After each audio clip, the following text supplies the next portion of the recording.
If there was a time in my life I wished I could erase from memory, it would be my childhood. But ironically, the harder I try to forget, the deeper those memories embed themselves, like a scar that never heals. I grew up in my own house, yet always felt like an unwelcome guest. Every laugh, every proud glance, every hug, was directed at someone else. I spent all my early years living in the shadow of my younger sister, and no one in my family ever seemed to notice. There were nights I asked myself if I disappeared would they even realize. My name is Scarlett. I was born in a small town in Vermont, where everyone knew each other, and no secret stayed hidden for long. When I was 5 years old, my sister Madalena was born, and in an instant, I went from being the first daughter to a nameless shadow within my family. Madeline had golden hair like the morning sun, sparkling blue eyes, and a singing voice that left adults speechless, even at the age of 2. My parents, Richard and Helen, immediately believed they were raising a musical angel. "You'll be America's next Mariah Carey," my mother often exclaimed whenever Madeline hummed even a simple nursery rhyme. And me? I was pushed into the kitchen, washing piles of dishes after every family party, while Madeline twirled in her princess dress and sang on the table amid endless applause. I remember once, when I was 8, my elementary school organized an Easter play. I was thrilled because I was chosen to play the White Rabbit. A small role, but for me, it meant the world. I ran to tell my mother, "Mom, I got a part in the play." She didn't even look up from her phone. "That's good, but don't forget to take Madeline to her singing lessons tonight. 7 o'clock. Don't be late." I bit my lip hard. It was the first, and definitely not the last, time I realized that in my parents' eyes, every accomplishment of mine was small, meaningless. Years passed, and my role in the house was cemented, the unpaid servant for Madeline's blossoming singing career. If she needed costumes for a church performance, I stayed up sewing late into the night. If she forgot song lyrics before a competition, I stayed up rehearsing with her. And if she failed, I was the one who bore the family's rage. "Scarlett, why weren't you paying more attention? If you hadn't taken better care of her, Madeline wouldn't have made mistakes like that." Sometimes, I wondered, did anyone in this house truly see me as a person? Or was I just a tool? A ladder for Madeline to climb? There is one memory I have never told anyone. One Sunday, when I was 10 years old, I won first place in the statewide math competition. Clutching my certificate with trembling hands, I imagined my parents' proud faces, my mother's tight hug, and hearing, "I'm so proud of you, my smart girl." But when I walked into the house, I only saw Madeline standing in the living room, trying on a new sparkling dress for an upcoming local theater performance. My parents sat on the couch, faces lit up, smiling so wide they could barely contain it. "Look at this," my mother shouted without glancing at me. "Madeline will open the entire show. The whole town will know her name." I stood, frozen at the doorway. The certificate slipped from my hand and fluttered onto the floor. No one noticed. No one asked. I quietly picked it up, went to my room, locked the door, and cried myself hoarse. By 11, I had learned to use the washing machine, the dishwasher, cooked full meals for 5 people, and even knew how to draft weekly expense reports to save for Madeline's performances. While my friends went camping, visited water parks during summer, I stayed home, sewing stage costumes, making props, and preparing sandwiches for Madeline to take. Every summer, our town held a small music festival. Every year, Madeline stood under the dazzling stage lights. And me? I stood quietly backstage, managing her timing, adjusting microphones, wiping the sweat from her forehead minutes before her performance. "Scarlett, you better make sure she does well," my father often growled. "If Madeline fails, it's your fault." I nodded, clenched my fists, and buried my tears deep inside. All the praise, the applause, the congratulatory hugs, they were all for Madeline. All I received were disappointed looks, weary sighs, and endless tasks. Once, out of anger, I asked my mother, "I tried my best too, why does no one ever see it?" She turned around, eyes cold as ice. Because trying isn't enough, Scarlett. If you were truly good, people would notice without you having to ask. I stayed silent. From that day on, I stopped asking for anything. I only waited for the day I would be old enough to leave this place, the place where I was never truly seen as part of a family. I still remember that feeling vividly, a piercing ache, like a cold needle stabbing straight into my chest. We arrived in New Hampshire on a gray Saturday morning, where Daniel's family lived in a 3-story colonial mansion, with a white balcony and a wrought iron gate covered in climbing roses. It should have felt reassuring. Instead, my heart pounded like an alarm, warning me something was about to go terribly wrong. Daniel was eerily relaxed. He drove with one hand, the other draped casually out the window, humming along to the music, completely oblivious to how tightly I was clutching my dress. I turned to him. "Are you sure they know I'm coming today?" "No. Stop worrying. Mom can be a little strict and Dad's a bit quiet. But they'll love you. You're the most special person I've ever loved, Ella." He said it without even glancing at me, like reciting an old script. When we pulled up, the front door swung open almost immediately and there she was. His mother, standing stiffly like she had been waiting. She was tall, thin, her face sharp as a blade. Following her was George, her husband, composed but with eyes that assessed every inch of me. "Ella, right?" Her voice was sour like old lemonade. "You look simpler than I expected." I smiled stiffly, reaching out my hand. "Nice to meet you, ma'am. Daniel talks about you both, all the time." Linda didn't shake my hand. She simply turned. "Come inside. The food's getting cold." I swallowed a lump in my throat. The hostility was unmistakable. Daniel just shrugged and motioned for me to follow. What should have felt like protection, instead felt like being led into a trap. The meal felt more like an interrogation. Linda sat at the head of the table, her eyes scanning me as if searching for flaws. George silently carved meat, occasionally lobbing cutting questions. "Ella, you work as a librarian, right? Must be plenty of free time in a small town like Brooksville." I kept my voice steady. "Yes, the work is steady. But I love books, and the place gives me peace." Linda smirked. "Peaceful, huh? I think young women should aim for something more practical." Daniel mentioned, "You never pursued graduate school?" I froze. Daniel had promised never to bring that up. He knew I had given up my master's scholarship to take care of my sick mother, and then lost the chance to go back. "Yes. I only completed college. But I don't believe a degree defines a person." "Oh, of course, Linda sneered. "But in our family, education is very important.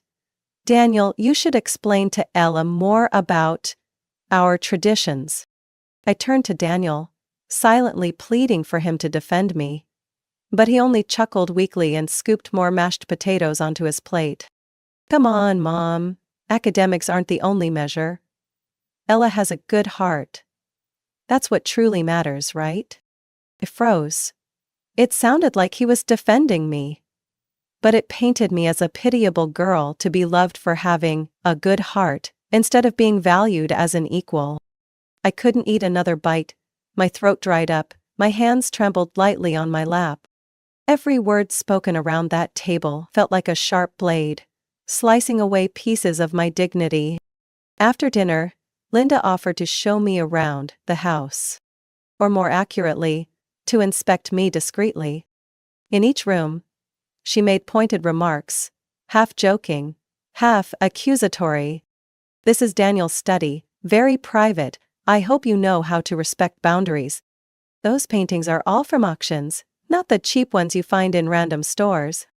Our family isn't used to sharing space with outsiders, but since Daniel wants it, we will try to adapt." I said nothing. Inside, my heart grew colder with every step. On the way back, I stayed silent. Daniel stared out the window, not once asking how I felt. Finally, I had to speak. Even they would like me. He shrugged. They're just not used to you yet. It takes time. Mom's a bit traditional, don't take it personally. Besides, I chose you, right? That sentence, I chose you, choked me. It didn't sound like the words of a partner. It sounded like a king bestowing mercy. I turned toward the window, hiding the sting in my eyes. Not because of Linda. Not because of George. But because the man I thought would be my future husband stood by, indifferent, as I was humiliated, bit by bit. Love began to give way to something else, vague, but quietly burning beneath my skin. Doubt. That year, I was 14. Madeline had just turned 10. The fateful morning began with a scream from her bedroom. I was hanging laundry outside when I heard my mother's shrill voice. Scarlett. She lost her voice. What did you do to her? I rushed inside, sweat soaking my shirt. Hanger still in hand. Madeline sat huddled on the bed, her face flushed, her throat raw, barely able to speak. Before I could open my mouth, my mother grabbed the hanger and hurled it to the floor. You let her eat ice cream last night, didn't you? You know the doctor forbade it. No, I was doing laundry. I had no idea she went out. Liar! My father roared, storming in after my mother. His face twisted with rage, as if he could tear me apart with his eyes. I stood frozen, not understanding what was happening. Later, I learned that the night before, Madeline had sneaked out with her group of friends, eating giant sundaes and laughing for hours at a new ice cream shop down the street. No one in the house knew. No one supervised her. But I, though uninvolved and given no responsibility that day, was dragged out and blamed. You are her sister. If you can't even control her, then what are you good for in this house?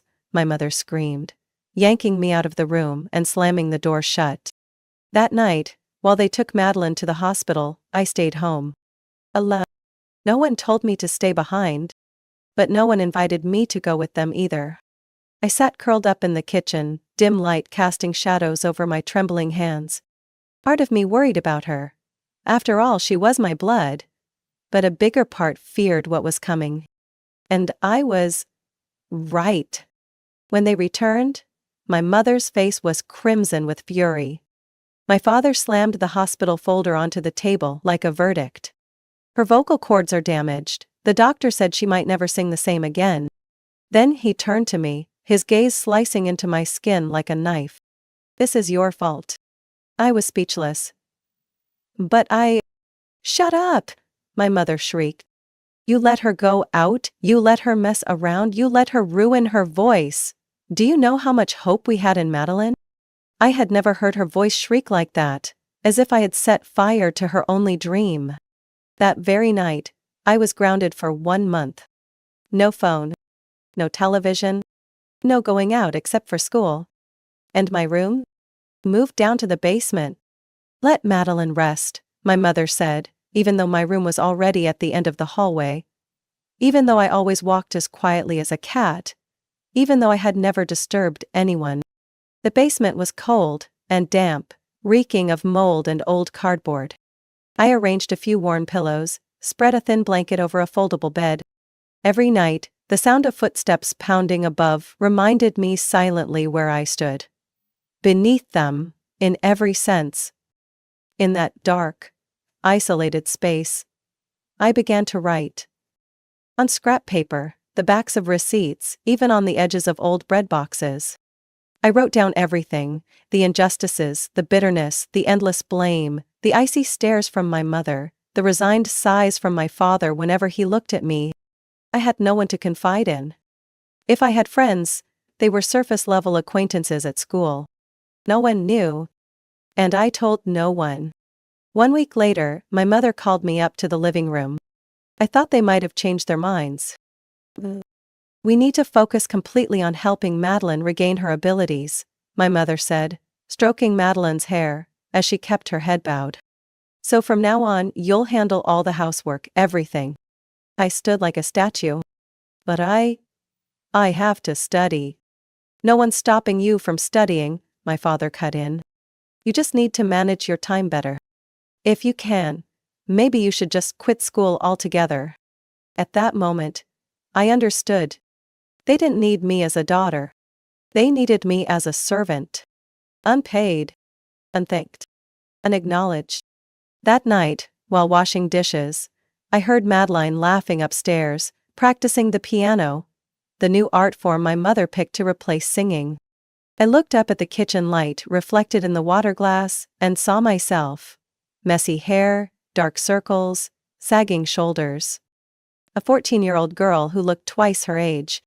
I dropped the dish towel and walked out into the backyard, letting the night air whip my face. I stood there, under the vast dark sky, staring at the stars. Someday, I whispered, I will leave this house. I will not let myself drown in silence and injustice. It was a promise born from the deepest depths of pain. A promise not made to my parents, not made to Madeline, but made to myself. I was 17 years old when I received the acceptance letter from Greenfield State University. One April afternoon, the ivory-colored envelope lay quietly in the wooden mailbox, tucked between stacks of advertising magazines and bills. My hands trembled slightly as I opened it, eyes scanning each sharp printed word. Congratulations, Scarlett Thompson. You have been accepted with a partial scholarship in business administration. I read it 3 times, hot tears spilling without me even realizing. I had done it. I, the girl banished to the basement, treated like a servant in her own home, had carved out a door to a different life, by myself. That night, I carefully placed the letter right in the center of the dining table, next to my mother's dinner plate. I had spent the entire day cooking, cleaning, arranging everything perfectly, just so this conversation could not be avoided. I got accepted to Greenfield. I began, trying to keep my voice steady.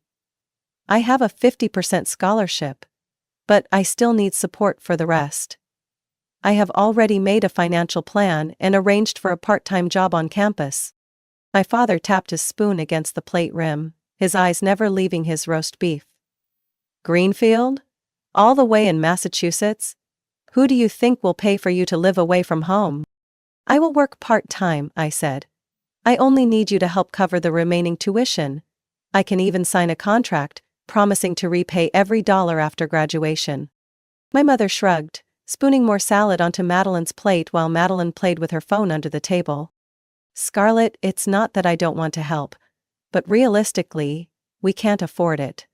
Don't put the family in an awkward position. Can't afford it? I laughed bitterly. I overheard you booking Madeline private piano lessons 3 times a week at the most expensive academy in town. Isn't that an expense? The air froze. Madeline lifted her head, smirking slightly. At least I have talent worth investing in. I stared directly at her. And me? Studying hard, getting perfect grades, earning scholarships. All that means nothing? My father shoved his chair back, the legs screeching harshly against the tiled floor. Enough. Not everyone is born for college. Some people need to be realistic. Find a steady job. Maybe at that bakery down the street. Easy to get hired, easy to live. I could not believe what I was hearing. You were saying, I should quit college to sell bread? He nodded without a hint of humor. Better that than racking up debt and dropping out halfway. I gritted my teeth. I have no intention of dropping out. I just need a chance. My mother placed her spoon down, her eyes weary in a way that felt more staged than sincere. Scarlett, I understand what you think, but don't let jealousy toward your sister cloud your judgment. Madeline has her own path. As for you, maybe it is time to take more practical steps. I stood up abruptly. The plate of food in front of me remained untouched, but I was no longer hungry. Practical? Like being the unpaid maid in this house for 17 years and now being told I'm not worthy of education? No one replied.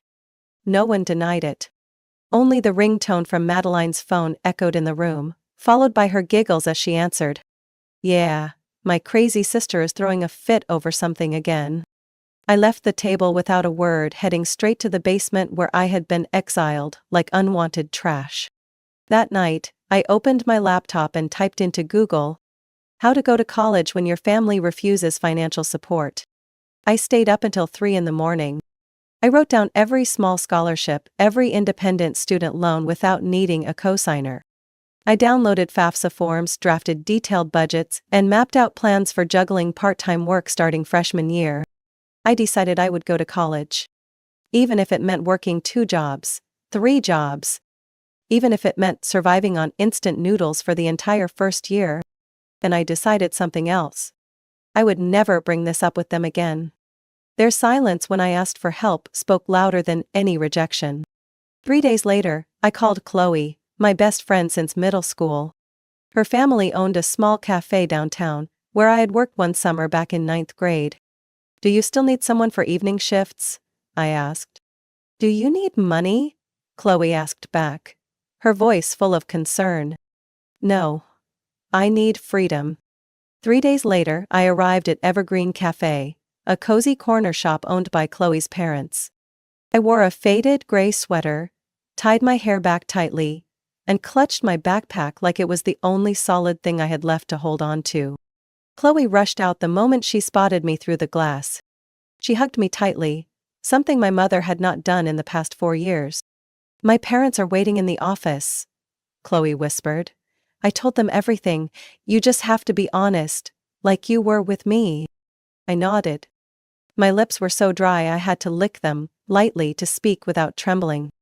The office was simple, a few file cabinets and a walnut desk. Mr. Marcus and Mrs. Lillian, Chloe's parents, were both in their 50s, but carried themselves with the solid posture of longtime business owners. Their eyes were serious, but not cold. And most importantly, not judgmental. "Have a seat," Mrs. Lillian said, her voice gentler than I expected. I sat down, my back stiff as a soldier awaiting sentencing. "Chloe said you want to go to college," Mr. Marcus began. "And your family refuses to help?" I clenched my hands tightly in my lap. "Yes, I got accepted into Greenfield with a half scholarship, but I can't cover the rest." They exchanged a glance, then Mrs. Lillian pulled out a stack of papers from a drawer. "This is a part-time employment contract," she said without a hint of pity. 3 evenings a week, and 1 morning shift on weekends. Hourly wage will be $14. If you agree, we will cover your first year's tuition. No interest. No pressure. Just your commitment to work and study hard." I was stunned. I had expected to beg, or at least face a polite but firm refusal. But this was a clear, clean offer. A real opportunity. "Why are you helping me?" I blurted out. Mr. Marcus smiled, a stern but kind smile. "Because we cannot just stand by when we see someone like you crushed by blind favoritism. And because Chloe told us enough to know you are not someone who gives up." I nodded, tears threatening but held firmly back. Said good things to Marcus, but it seemed to hurt. "Then it is settled. You start next week. Fridays are our busiest nights. Bring non-slip shoes and tie your hair back." I left Evergreen Cafe with a copy of the contract and a hope clearer and stronger than I had felt in years. That night, I returned home in silence, moving carefully not to make noise. In the living room, my mother watched television while Madeline curled up on the sofa, snickering as I walked by. "Where were you, big sis?" I did not answer. I did not even look back. I had learned not to waste words on those who never listened. 1 week later, I started my new job. At first, it was washing cups, wiping tables, learning how to operate the POS machine. Chloe guided me through every step, while Mrs. Lillian baked cookies in the kitchen, occasionally watching us through the mirror behind the bar. "Don't just finish tasks," she would remind me. "Customers remember how you make them feel more than what they eat. Attitude is everything." I took every word to heart. 3 weeks later, I could recite the entire menu, remember the names of dozens of regular customers, and even got to manage inventory in the evenings. I worked as if my life depended on it, because it did. In August, I officially moved into Greenfield's dormitory. When I packed my suitcase onto the long-distance bus, no one from home came to see me off. My mother simply left a note on the kitchen table. "Take care of yourself, don't come back asking for help." I did not cry. I did not feel sad. I did not feel regret. Because I knew I was finally stepping into a life of my own, not living in anyone else's shadow. And it all started with a small cafe, a nod without pity, and two strangers who believed I deserved the chance to choose a different future. 4 years swept by like a storm. There were no spring breaks, no lazy summers, no movie nights with friends in the dormitory. While my roommates drowned in parties and binge-watching shows, I juggled back-to-back classes and endless shifts at the Boston branch of Evergreen Cafe that Mrs. Lillian had referred me to. By day, I was a business administration student. By night, I wiped tables, brewed coffee, managed stockrooms, sometimes collapsing into sleep on the cold storeroom floor. But every drop of sweat I shed was worth it. My GPA held steady at 3.9. I won 3 specialized scholarships in 3 consecutive years, and, in my final term, I made it onto the dean's list. The night before graduation, I stood in front of the mirror in my tiny rented room, trying on the graduation gown I'd borrowed from Chloe. For the first time in years, I no longer saw a shadow in the reflection. I saw a human being, independent, resilient, and standing firmly on her own feet. After the graduation ceremony, while everyone else celebrated with their families outside the schoolyard, I walked alone to the subway station. No one from my family attended. I did not invite them. I did not need them to witness this victory, because I knew. They never saw me as a winner. 1 week later, I received a call from Mr. Marcus. "Someone wants to meet you," he said briefly. "An old friend of mine who is a senior manager at Morgan & Chase is looking for young talent with a solid foundation and high resilience. I think you are the right candidate." I froze. Morgan & Chase, one of the largest financial corporations on the East Coast. An opportunity any business student would dream of. "I will not let you down," I said. Only that one sentence. On the first day I stepped into the Morgan & Chase headquarters downtown, I wore a navy suit bought with my savings, shiny black shoes, and carried a simple but sturdy leather briefcase. The receptionist smiled as she handed me a badge that read, "Scarlett Thompson, Junior Analyst." I could not lie and say I was not scared.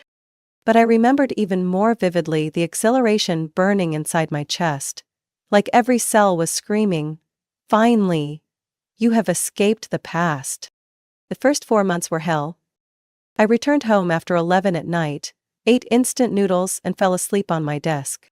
I took notes on every word in meetings, taught myself advanced Excel at 2 in the morning, and quickly became known as the person who always arrived first and left last. "That girl, Thompson, I want you to handle the cash flow analysis this month. Scarlett, redo the presentation for me, urgently. Can you stand in for me at the audit meeting this afternoon?" They never asked if I agreed. They assumed I could do it. And I did. 6 months later, I was promoted to senior analyst, a speed that even the HR manager had to nod in approval. "You are one of the only 3 employees in 5 years to achieve this." 1 year later, I was assigned to lead the regional financial project management team, overseeing contracts worth tens of millions of dollars. I was no longer just an employee. I was a decision maker. On the day I signed my first major management contract, I walked into the conference room with my hair neatly tied up, a crisp white shirt, and unwavering eyes. Across from me were older men, some smirking, others nodding politely but skeptically. 10 minutes later, after I presented the restructuring plan for the cross-department cost control system, the room fell silent. "Miss Thompson?" One of them finally spoke. "Are you sure you have never done this before?" I smiled. "I have done things much harder than this, just not here." Every morning, I woke up at 5:30, exercised, drank a cup of black coffee, and went to work. The silver sedan I'd bought on installment with my first bonus sat neatly in my apartment's underground parking. This apartment, 620 square feet, overlooking the park, was something I bought with my own efforts. Not a single dollar came from my family. I never called them. And they, of course, never cared how my life turned out. I began to feel relieved about that. But what I did not expect was that they would come back. And this time, their return would cut deeper, dirtier, and be utterly unforgivable. I was reviewing the quarterly budget report when the phone rang. The caller ID said, "Mom." A name I had not seen flash across my screen in over a year. I intended to let it ring out. But somehow, my fingers slipped and answered. Whether from instinct, or some fragile softness still lingering deep inside. "Scarlett, it's Mom." Her voice was hoarse, trying to sound calm. "Your father. He lost his job. Things are not looking good." I did not reply immediately. "We do not need much," she continued. "Just a few $100s a month. To get by with groceries, utilities. You know how harsh winters in Vermont can be." I leaned back in my chair, eyes fixed on the computer screen but mind drifting far away. To that old brick house. The basement where I was banished. The years when no one even asked if I was dead or alive. And then I heard myself say, "I will open a secondary card. The limit will be $1,000 per month, for essential expenses only, nothing more." There was a pause. Then she gasped like she had just won the lottery. "Oh, Scarlett, thank you. You always were the thoughtful one. I promise to use it carefully." "Really?" I hung up. My heart did not pound. My hands did not tremble. There was only a coldness, like ice, creeping through my chest. The card was issued 3 days later. I monitored the spending regularly, and for the first 6 months, everything went exactly as agreed. Local supermarket shopping, utility bills, occasional pharmacy visits. Doing nothing unusual. Nothing exceeding the limit. I started to believe. Maybe, just maybe, this was the beginning of something different. Not forgiveness, but at least a new kind of fairness. And then, in the 7th month, I received a message from Amy, an old friend from high school. "Scarlett? Are your parents and sister in Hawaii? I just saw a picture of Emily on Instagram. Looks like the whole family is vacationing with her fiancé's family. Super fancy." I froze, opening Instagram. The caption blazed beneath a picture of a pristine beach. "Paradise with my loved ones. Family gathering in Maui. Emily plus Daniel. Engaged. Blessed. Sponsored by love." In the photo, my mother, father, Madeline, dressed in luxurious silk outfits, standing next to a middle-aged couple who looked wealthy, presumably Daniel's parents. I zoomed into every detail. The cocktail glasses in their hands. The lounge chairs, on the villa balcony. The beachfront dinner. A trip where the airfare alone cost 4 times the monthly card limit I had set. My chest felt like it had been punched. But I did not cry. I opened my banking app, scrolling to the detailed credit card statement. A list of transactions popped up. First-class plane tickets to Honolulu, $11,620. Wailea Ocean View Villas resort stay, $182,400. Dinner at Morimoto Seaside Restaurant, $3,600. Private, Sunset Cruise Tour, $2,150. Couple spa services, $1,300. Total, over $210,000, all charged to the card I provided. Without asking. Without inviting. Without explaining. I called my mother. The sound of waves and Hawaiian music played in the background before she picked up. "Laura." I kept my voice calm, so calm even I barely recognized it. "Are you in Maui?" There was hesitation on the other end.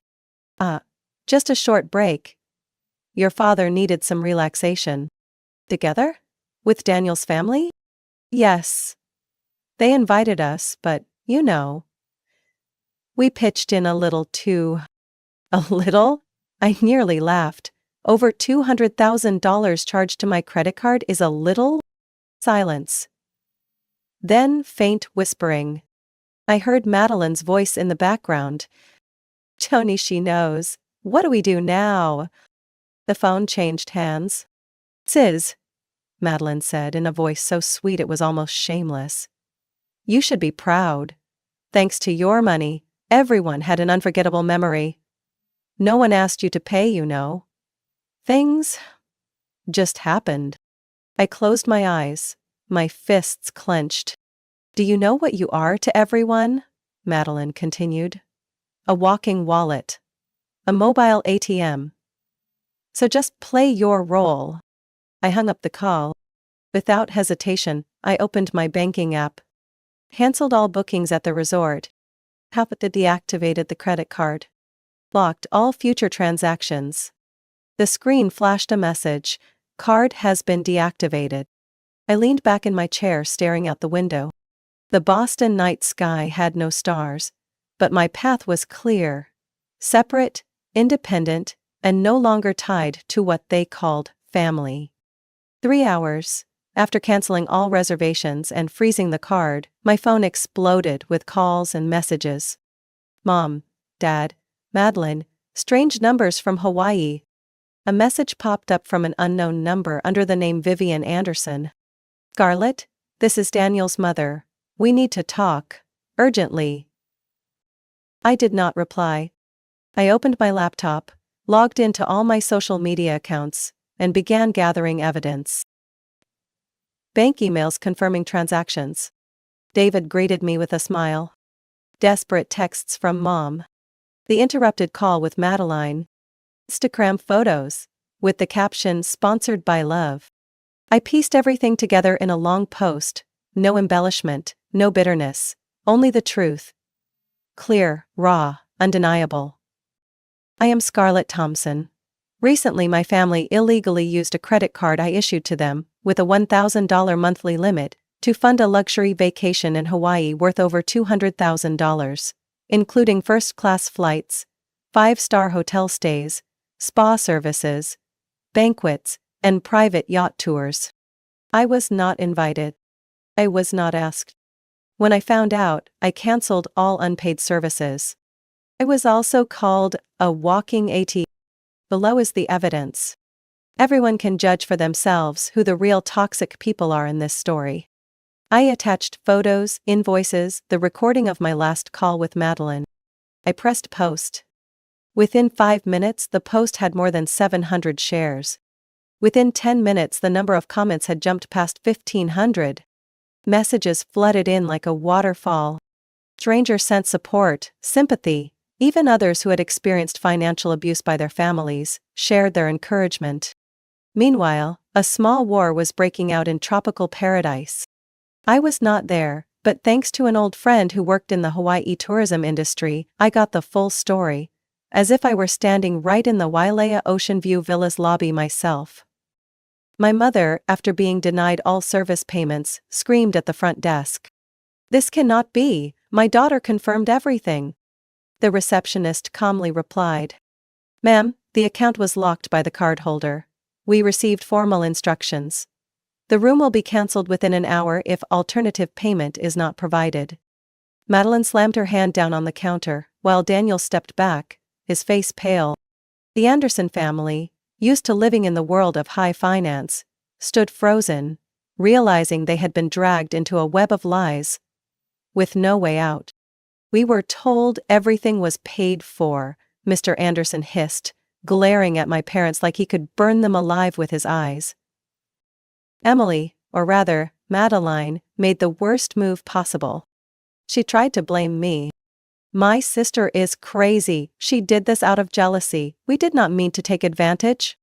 But all those words were immediately drowned, because my post had gone viral, now even being shared across local media forums. A clip recorded by a stranger in the hotel lobby started circulating as well. Madeline yelling at the Andersons, "If you cannot afford a few nights in Hawaii, maybe your son is not good enough for me after all." Danielle, who had had enough by then, said only one thing before pulling the engagement ring off her finger. "Maybe. You are right. But not the way you think." He left with his parents. Engagement over. Her dream of marrying into wealth shattered on the beach. That night, I received the final message from my mother. You have destroyed this family. We have nothing left because of you. I hope you are happy with your so-called victory." I did not reply. Long hair, I did not need to. Because I knew I would no longer bow my head in silence. I would no longer stay quiet. 3 days after the Hawaii scandal, the first knock came at my door. I sat motionless on the sofa, laptop open in front of me, a cold cup of coffee in hand. Outside, the Boston late winter air was freezing, but sweat still trickled down my palms. "Scarlett, it's Mom." My mother's voice shattered through the door like shards of glass against stone. "Sweetheart, open the door. We need to talk." It did not move. I did not answer. My eyes drifted to the wall clock, 7:43 in the morning. They had taken the red-eye flight back here, after the whole internet exploded with my post. The knocking continued, urgent, then turned into pounding. "Scarlett, listen to Mom." "Muck." My father's hoarse voice broke in. "We are family. Do not let something so small tear us apart." Something small. I pressed my lips together. They still thought it was just a small matter, betraying their own daughter, draining my money, insulting me. Just a small matter. I stood up, walking slowly toward the door, separated by a thick layer of wood and a distance built from all the years they had abandoned me. "Mom." I raised my voice enough to carry into the hallway. "You once taught me that everyone must take responsibility for their actions. Do you remember?" Silence stretched for a few seconds. I continued. "Then today, I am doing exactly what you taught me. I choose to take responsibility for my life. By not letting you and Dad step inside anymore." I turned my back, ignoring the sobs muffled behind the door. That evening, the messages poured in. "Scarlett, think about family. Your parents are old now. Can you really be so heartless? Madeline is very sad, she needs her sister. You cannot turn your back on blood over a vacation." I read every message. Else I did not delete them. I did not reply. I saved them all. Proof for myself that I had finally seen their true faces. 1 week later, when the noise faded, I went to my favorite cafe on Charles Street, sitting at the familiar window table with my laptop open. I typed out each word carefully in an email to my lawyer. "I, Scarlett Thompson, request the immediate cessation of all financial, legal, and personal contact from Richard Thompson, Helen Thompson, and Madeline Thompson. Any violation after today will be handled according to the law." I pressed send. When the notification email sent successfully appeared, I leaned back in my chair and closed my eyes. For the first time, I did not feel fear. No anxiety that they would come back to manipulate me. No hunger for validation or love.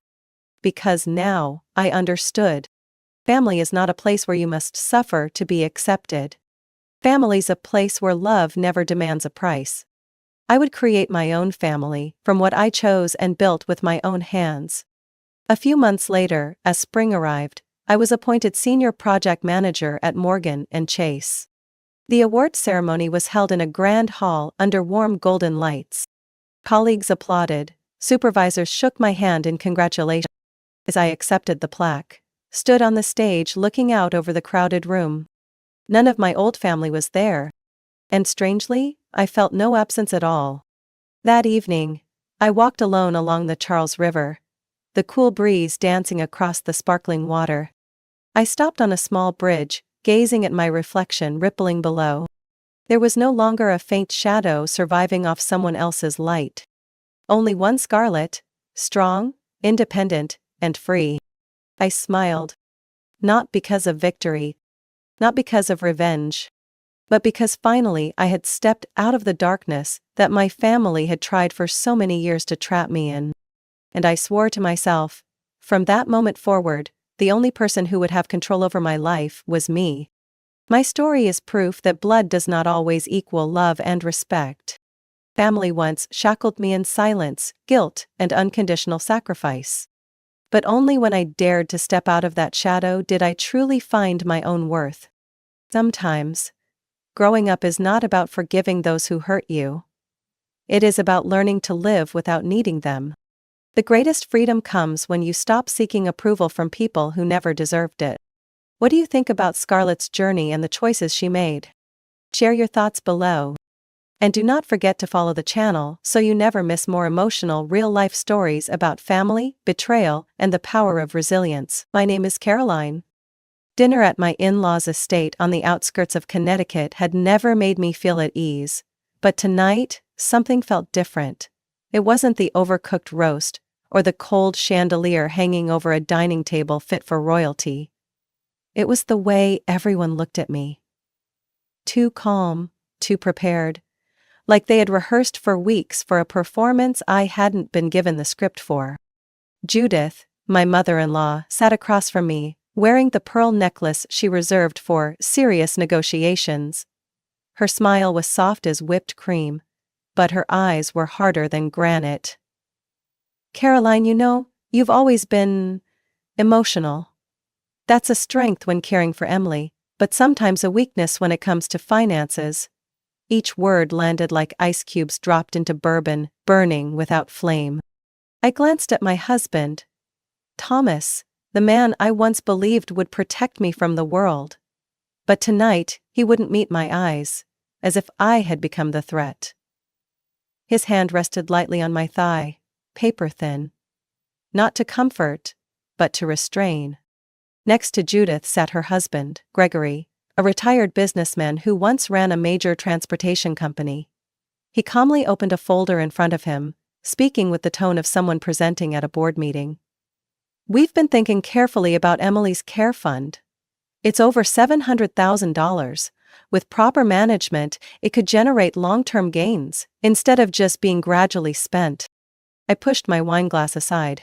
Gains? That money is for wheelchairs, medication, physical therapy, not an investment portfolio. Judith nodded, her expression unchanged. Exactly why we believe it should be overseen by experienced people. The family has connections to top financial advisors. They can grow the fund. I laughed, sharp, foreign even to me. Emily is a human being, not a stock waiting to rise. Thomas finally spoke, his voice quiet like a balm. They're just thinking about the future. You've sacrificed so much, no one denies that. But maybe you're too close to see the bigger picture. I turned to him, words cutting through the air. You mean those 6 years I woke up at 3 a.m. to change her feeding tube? Or leaving my job in Chicago to take care of her full-time with no breaks? That kind of too close? The room fell silent. Gregory slid the folder toward me. This is just a formality. You'll still be Emily's legal guardian. We simply want financial oversight to be handled by professionals. I skimmed the documents. The words were slick, cold. Transfer of full financial decision-making power. Irrevocable authorization. No routine reporting required. To the current guardian. Judith's smile didn't budge. You just need to sign here. Everything has been reviewed by legal counsel. We all want what's best for Emily. I stared directly at Thomas, waiting for a flicker of the man I had once loved. But he only nodded. Caroline, it's not a big deal. It's just paperwork. I slowly withdrew my hand from his. Not a big deal? Then why the need for a secret family dinner just to get my signature? Why wasn't this discussed beforehand? Gregory frowned. You're overreacting. I gave a quiet, emotionless laugh. No. This is me when I'm clear-headed. And I knew. This storm was just beginning. 3 days after that dinner, Thomas started coming home late. His excuses varied. Long meetings, traffic on I-95, visiting an old friend who was sick. But he could never remember the friend's name, or which company had meetings lasting until 10 p.m. On Saturday night, while I was making soup for Emily, I saw Thomas's phone face down on the kitchen counter. Normally, he kept it in his pocket, even in the shower. I hadn't intended to invade his privacy, but when the screen lit up, the message preview was clear. Bobby G. The deal went smoothly. She suspects nothing. The fund will be ours next week. I froze. The ladle stopped mid-stir. Ours? Emily wasn't a commodity. I took a photo of the screen, my hand shaking. Not from anger, but from a cold that crept through every vertebra. The truth was out. Thomas wasn't just complicit. He was leading the plan. I called Grace, my closest friend since college in Vermont. She was the only one who had seen me care for Emily from the start, after our parents died in that accident. After a long pause on the line, she said firmly, "You need a lawyer, a sharp one." "I don't know any." "I do. Meet him tomorrow. His name is Aaron West. He works out of Providence. Small office, but razor sharp when it comes to disability protection law." The next day, I drove nearly 2 hours to Rhode Island. Aaron's office was on the second floor of an old building, with frosted glass doors and a rusted bell. He didn't need a polished suit or marble lobby, just a firm handshake and eyes that missed nothing. I handed him everything: the screenshot, the copy of the documents my in-laws wanted me to sign, and Emily's medical records. Aaron flipped through each page like a juror reading a verdict. Finally, he looked up. "Good news is, they have no legal right if you're the appointed guardian." Bad news? They can still create noise, sue you, smear your name. I nodded. "I'm not just trying to defend myself, I want to make sure they never touch her fund again." Then we convert it to a special needs trust. Can't be contested, can't be reassigned, can't be manipulated, not even by family. Over the next 2 weeks, I worked quietly with Aaron and Grace. We restructured everything: new trustees, third-party oversight, airtight confidentiality. All documents were notarized in Boston under the name Caroline Nash, my mother's maiden name. Meanwhile, I began acting vulnerable, asking Tomas naive questions about money, pretending to stress over rising costs. I even mixed up Emily's appointment dates to make him believe I was slipping. I knew he was watching. Then I planted audio recorders. One under the dining table, one behind the orchid in the living room, and the smallest hidden under the couch, where his family always schemed when I stepped out. Every word, every smug chuckle, was captured. A week later, I got the recording I needed. Gregory's voice, clear as day. "Once Caroline signs, the money moves to the secondary account. We withdraw first, invest later. If anything goes wrong, blame her mental health."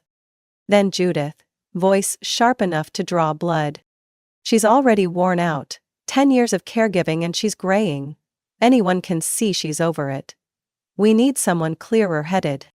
I listened to that clip 12 times. Not to remember, but to make sure I never forgot. That night, after Emily fell asleep, I backed up every audio file onto a hard drive and locked it in the safe. One copy went to Aaron, another to Grace. Both were silent for several moments after listening. Aaron broke the silence first. "We'll use this.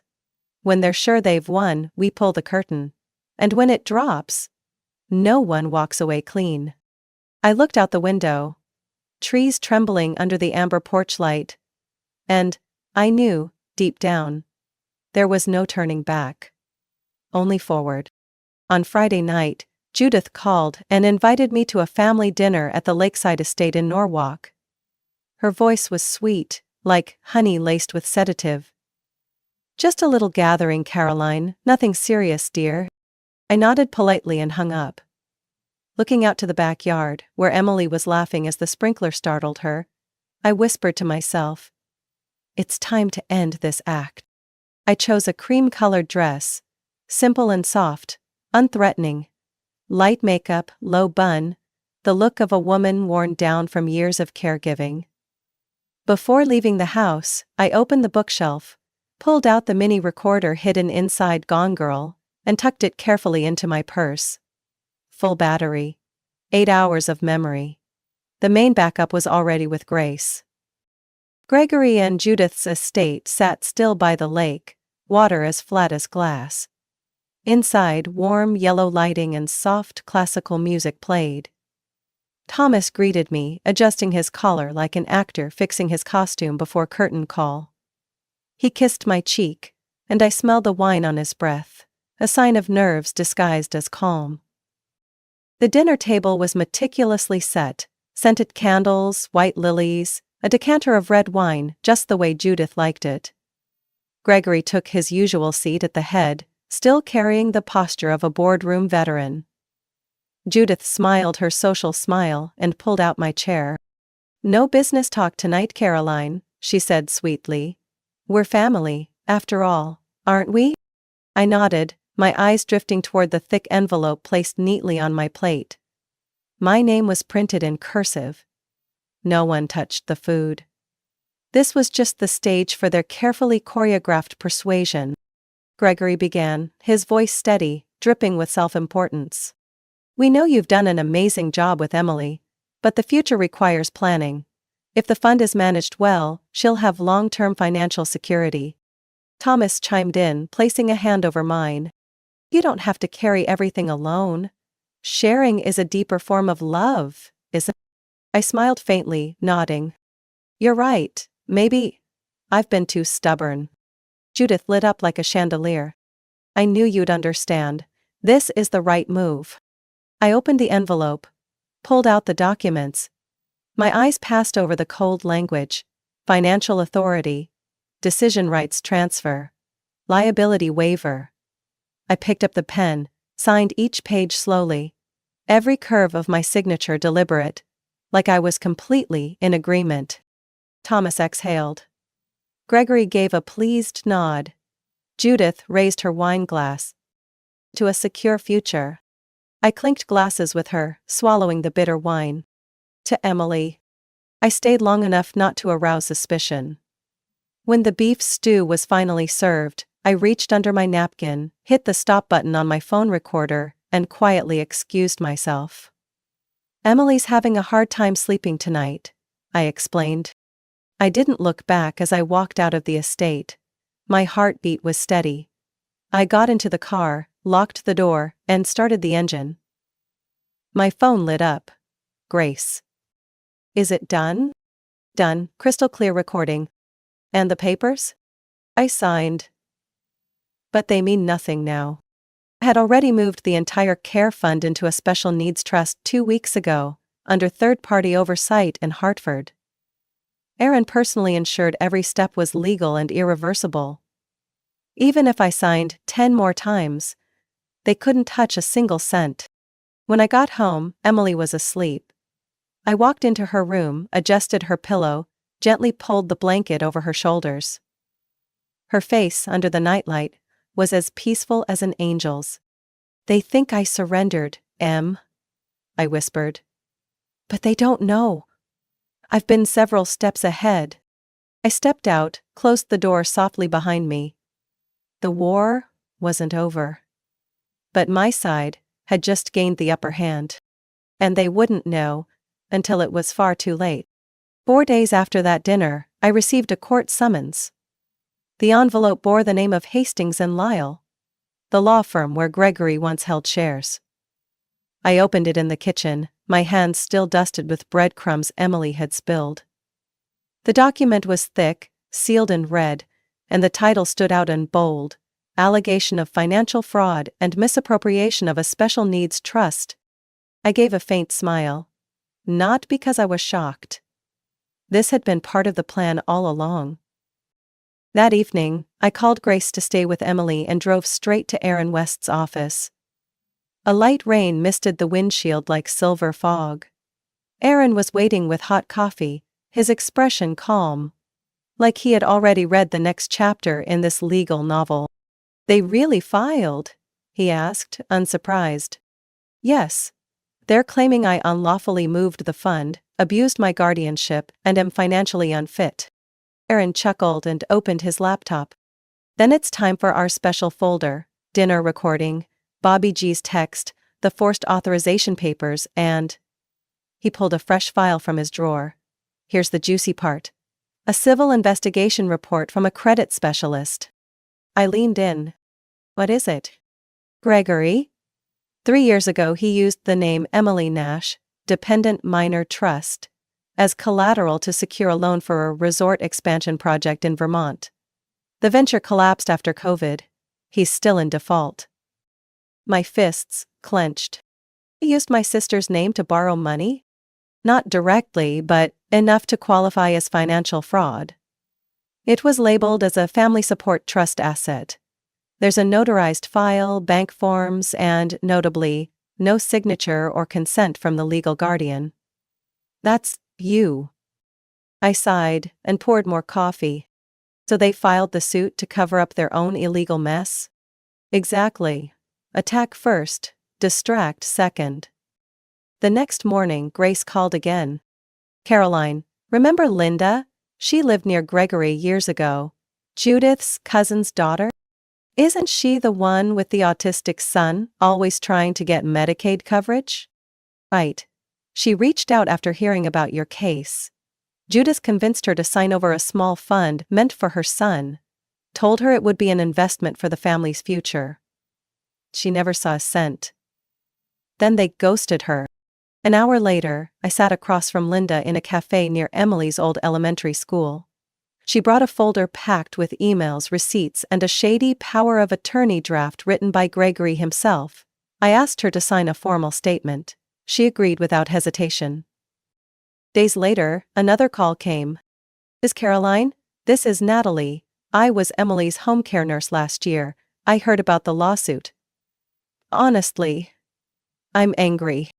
You know something? I remember Judith showing up, claiming to be from a nonprofit. She grilled me on your routines, meds, even your mental state. It felt off. They had no authority. I paused. Would you testify? If needed, I'll write a full statement. I took notes, with dates and times. One by one, the evidence stacked higher. Collusion, forged documents, intimidation, and now a counter-lawsuit designed to erase their own tracks. What they didn't know, every move had been documented, archived, and now witnesses were coming to me. That night, I sat in my home office, the final defense folder open on my computer. Each audio file was labeled chronologically. Gregory. Fund transfer scheme. Judith. Calls Caroline unstable. Thomas. Promises to make her sign. I opened the window. The cool breeze drifted in. Emily was asleep in the next room. I whispered into the night. They think I'm the soft one, but I turned to stone the moment they saw Emily as prophet. The next morning, I walked into the courthouse with Aaron, clutching the thick case file. The court clerk nodded and handed over the sealed docket.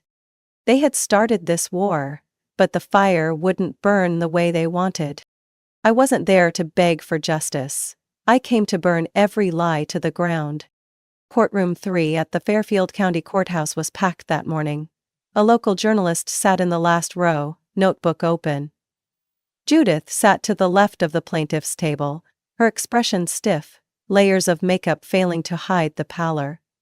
Gregory flipped through documents constantly, feigning focus. Thomas, slouched and distant, avoided everyone's gaze as if he no longer wanted to belong to the side he sat with. I entered with Aaron by my side, clutching the folder that held every original piece of evidence.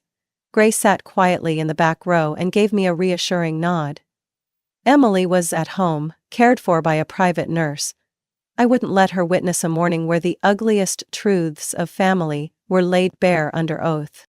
Judge Landon, an older man with a commanding voice that could quiet a full room, opened the session. We are here to consider a civil case regarding the care fund for Emily Nash. The plaintiffs allege that the defendant, Mrs. Caroline Nash, misappropriated the trust for personal gain. The defendant counters with allegations of fraud, coercion, and a scheme to seize financial control from a dependent individual. The hearing began. The plaintiff's attorney attempted to spin a narrative that I was emotionally overwhelmed, lacking financial clarity, and that they were merely concerned family members trying to help. But when Aaron rose, the tone shifted with his very first sentence. Your Honor, we submit into record a series of verified evidence, audio recordings that expose intentions to usurp the trust, emails from an intermediary, a notarized statement from a nurse approached to manipulate medical records, and, most significantly, proof that Mr. Gregory Miller used the name of a dependent minor to illegally secure a mortgage loan in 2021. He laid down each document. Every name mentioned, every printed number, every forged signature was another nail sealing the coffin of their manufactured decency.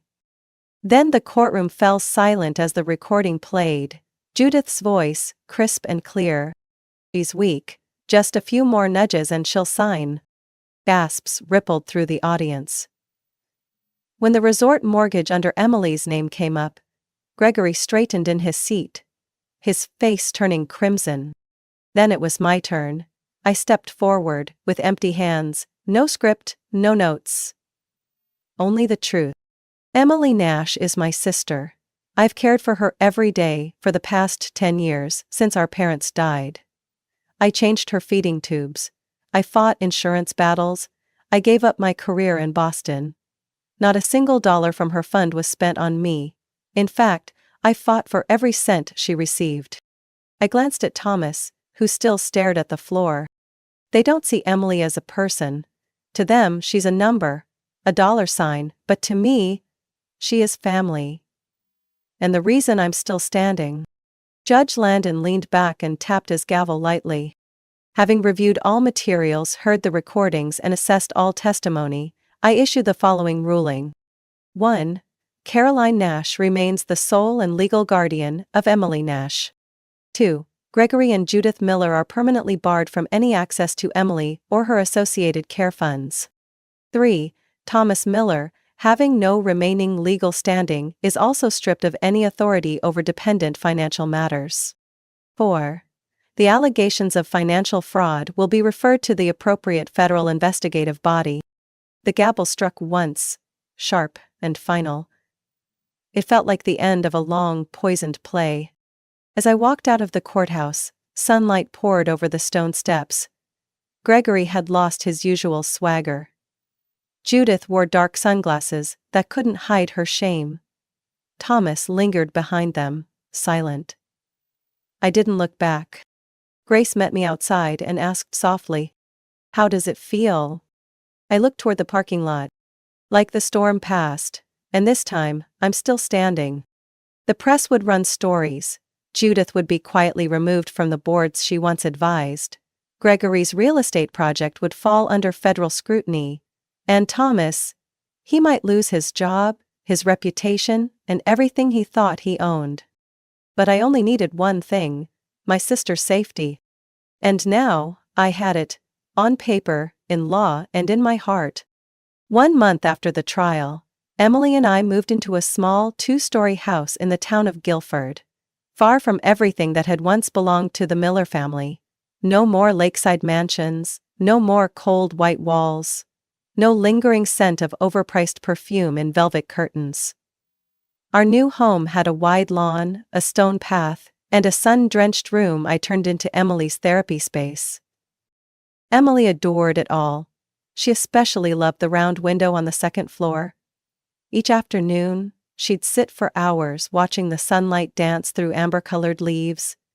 For the first time in years, she felt peace without having to be on guard. I signed the divorce papers on a Monday morning at Aaron's office. No tears, no pleas. Just a single, firm signature that closed a chapter I now called a mistake. Thomas didn't show. His lawyers sent a dry, printed letter that ended with, "I hope you find peace." I chuckled softly when I read that line.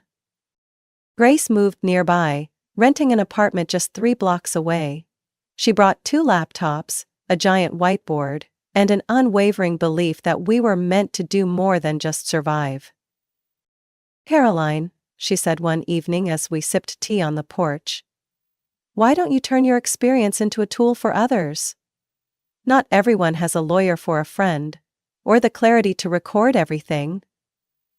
But if they have access, guidance, and a clear legal model." I nodded. This time, I didn't need convincing. 3 weeks later, Guardian Resolve was born. A community initiative providing legal support and financial training for guardians, especially those caring for children or relatives with disabilities. Our first online seminars drew over 500 participants from 16 states. parents, caregivers, even law students. A single mom in Arizona whose brother-in-law tried to split her autistic son's fund. A woman in Minnesota sued by her own mother for financial incompetence. And then, states began to take notice. Aaron emailed me with a subject line in all caps. "You're being cited." The Caroline Nash v. Miller case is now being referenced in 3 ongoing trust disputes, in Illinois, Oregon, and Pennsylvania. Attorneys are using the special needs trust framework we created as a legal model. I stared at the screen in silence, then laughed, not from pride, but because it felt like I'd finally laid the first brick in a house that wasn't just for me. That morning, while Emily trained with her therapist, I sat at my desk taking calls from our legal response team. An elderly woman in Louisiana cried because someone finally listened to her story about her grandson with cerebral palsy. A young man in Florida sent us a new logo design and pitched an idea for an app to track therapy expenses. Grace walked in and pointed to the calendar. "We've got a CBS Morning invite tomorrow. They want your story, it's spreading." I sighed. "I don't want to be famous."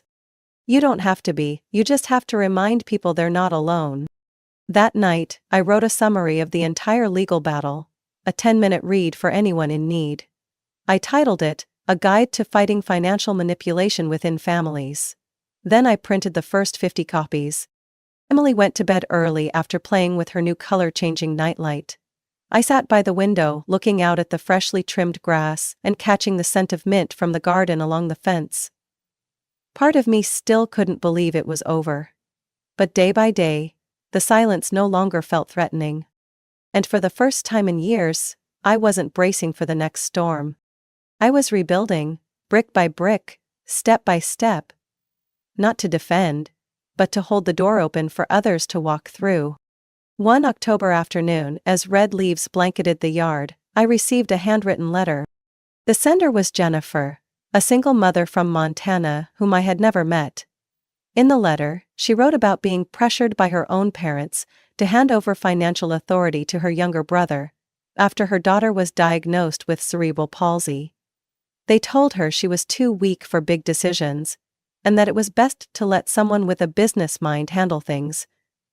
She believed them, until there was only $300 left in the account, and her daughter couldn't afford treatment anymore. I found Guardian Resolve one night while looking into how to sell my car to buy my daughter's medication. I read your story, and for the first time, I didn't feel like a foolish failure. I was just a mother trying to protect the one thing she had left. Thank you. You didn't save me, you helped me stand up to save myself. I sat in silence for hours after reading it. Outside, Emily was playing with Grace, her hand fluttering in the wind, her eyes sparkling in the golden light of the late afternoon. She had no idea she was the reason any of this was possible.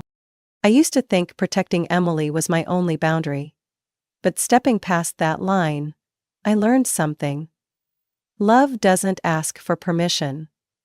It doesn't belong on a balance sheet or in a boardroom debate. Love might be soft, but it's the strongest material you can use to build a wall against manipulation, betrayal, and greed. They thought I'd break, because I was a woman, because I cared for a disabled child alone, because I was too emotional. But they forgot one thing. Those who've been deeply hurt often develop the fiercest resistance to poison. Judith no longer appeared on the boards of any major art foundations. Gregory, according to Aaron, had sold off his real estate shares to repay fraudulent loans. As for Thomas, I hadn't heard anything. And honestly, I didn't need to. Guardian Resolve now had a real office in New Haven. We ran in-person training sessions, partnered with local law schools, and launched a 24/7 hotline for urgent issues involving dependent care funds. In just 6 months, we'd helped more than 200 families across 12 states. But what I'm most proud of is what I see when I look at Emily each day. She is no longer caught in the crossfire of power plays. She laughs, eats well, sleeps peacefully. She is no longer the centerpiece of a legal battle she never asked to be part of. Some nights, I still think about that lakeside estate. The bright kitchen, the perfectly ironed tablecloths, the sound of wine being poured, the eyes across the table, never asking what Emily needed, only how much was left in the fund. If this story reaches you, someone fighting to retain even a shred of decision-making power, someone told you're too irrational, or someone simply feeling lost in the chaos of family and finances, remember this: you are not alone. And if anyone ever says you're too emotional to decide, ask them, do you love the person I'm protecting? I love Emily for no reason at all, and that gave me every reason to protect her completely. And if you ask me what got me through it all, it wasn't the law, it wasn't the recordings, it wasn't my network. It was the moment I looked into my sister's eyes in that cold courtroom and knew I didn't let them take her from my arms. Love, when it isn't tethered to self-interests, doesn't need to win to prove anything. But in this story, it did. And I'm only just beginning to write the next chapter. Caroline's story is a powerful reminder that true courage doesn't come from status or power. It comes from unconditional love and unshakable resolve in the face of injustice. When betrayed by her own family, she didn't choose silence or compromise. She exposed the truth, step by step, and protected her vulnerable sister from manipulation. In the real world, many families still fight to keep control over their disabled loved ones. And Caroline has paved the way so they no longer have to walk that road alone. What do you think of Caroline's decision? What would you do in her place? Share your thoughts in the comments and don't forget to follow the channel for more heartfelt stories and powerful family lessons. Never imagined that stepping through the front door of my mother's home in Scottsdale would make me feel so hollow. Her 65th birthday party was extravagant. Hired servers, gold balloons everywhere, velvet-covered tables. I came alone, exactly as she had requested 3 days earlier. Adults only, Chloe. Kids will ruin the atmosphere. I agreed. Though it felt unfair, I hired a babysitter and calmed my 2 little ones, Liam 7 and Ruby 5, with the promise that I'd take them to the movies that weekend. They were heartbroken, but I trusted my mom had a good reason. She always valued order at her parties. I thought, maybe she just wanted a quiet evening to celebrate. But that thought shattered the moment I saw Scott, my brother, walk in with his wife and their 3 children, all dressed to perfection like a holiday catalog. The youngest even carried a gift wrapped in shiny silver paper, tied with a giant red bow you couldn't miss. My mother lit up, left the guests mid-conversation, and rushed to embrace the kids. "Rami!" they squealed, their excitement echoing through the room. I froze. The room went still for a second before the laughter, the clinking glasses, and soft background music resumed. But for me, everything felt suffocating. I walked over to my mother, keeping my voice as low as possible. "Mom, didn't you say this was an adults-own party?" She turned to me, still holding Scott's eldest. There was a brief flicker of discomfort in her eyes, quickly replaced by a forced smile. "Scott's kids are different, Chloe. They know how to behave, not like Liam and Ruby. I'm sure you understand." I tightened my grip on my clutch. "What do you mean by different? They're your grandchildren too." "Chloe, don't make a scene," she murmured, then waved for a server to bring Scott another glass of champagne. "Your kids, they cause chaos. This party needs peace." Peace. I remembered how Ruby cried for hours that afternoon because she couldn't come. She'd picked out a lavender princess dress 2 weeks ago and had asked me to braid her hair like a cartoon queen. Liam had spent an hour drawing a birthday picture for his grandma. I'd ended up hiding it away because I couldn't bear to see his disappointed face again. I glanced around the room. Framed family photos lined the walls. Scott and his family at cookouts, Christmas mornings, graduations. And Liam and Ruby? If they appeared at all, it was at the edge of group shots, blurry background figures. Scott looked over and smirked. "Come on, Chloe. You know your kids are a handful. You should enjoy a night off." That sentence twisted in my chest. I rose from the dinner table, leaving my untouched appetizer behind. No one stopped me. Mom had already turned her attention back to Scott's youngest, listening intently to little Ava's beach story. I walked out of the red brick house where I'd spent the first 20 years of my life. A bitter tightness swelled in my throat. Tonight was supposed to be a family celebration, but under the glowing lights and hollow smiles, I finally accepted something I had long refused to admit. My children had never truly been welcome here. And I knew then, it was time to build a space where they truly belonged. I drove away from the quiet neighborhood in Scottsdale, my hands still trembling slightly on the steering wheel. I didn't cry tonight. Not because I wasn't hurt, but because this kind of pain had become too familiar to surprise me. It was like an old scar.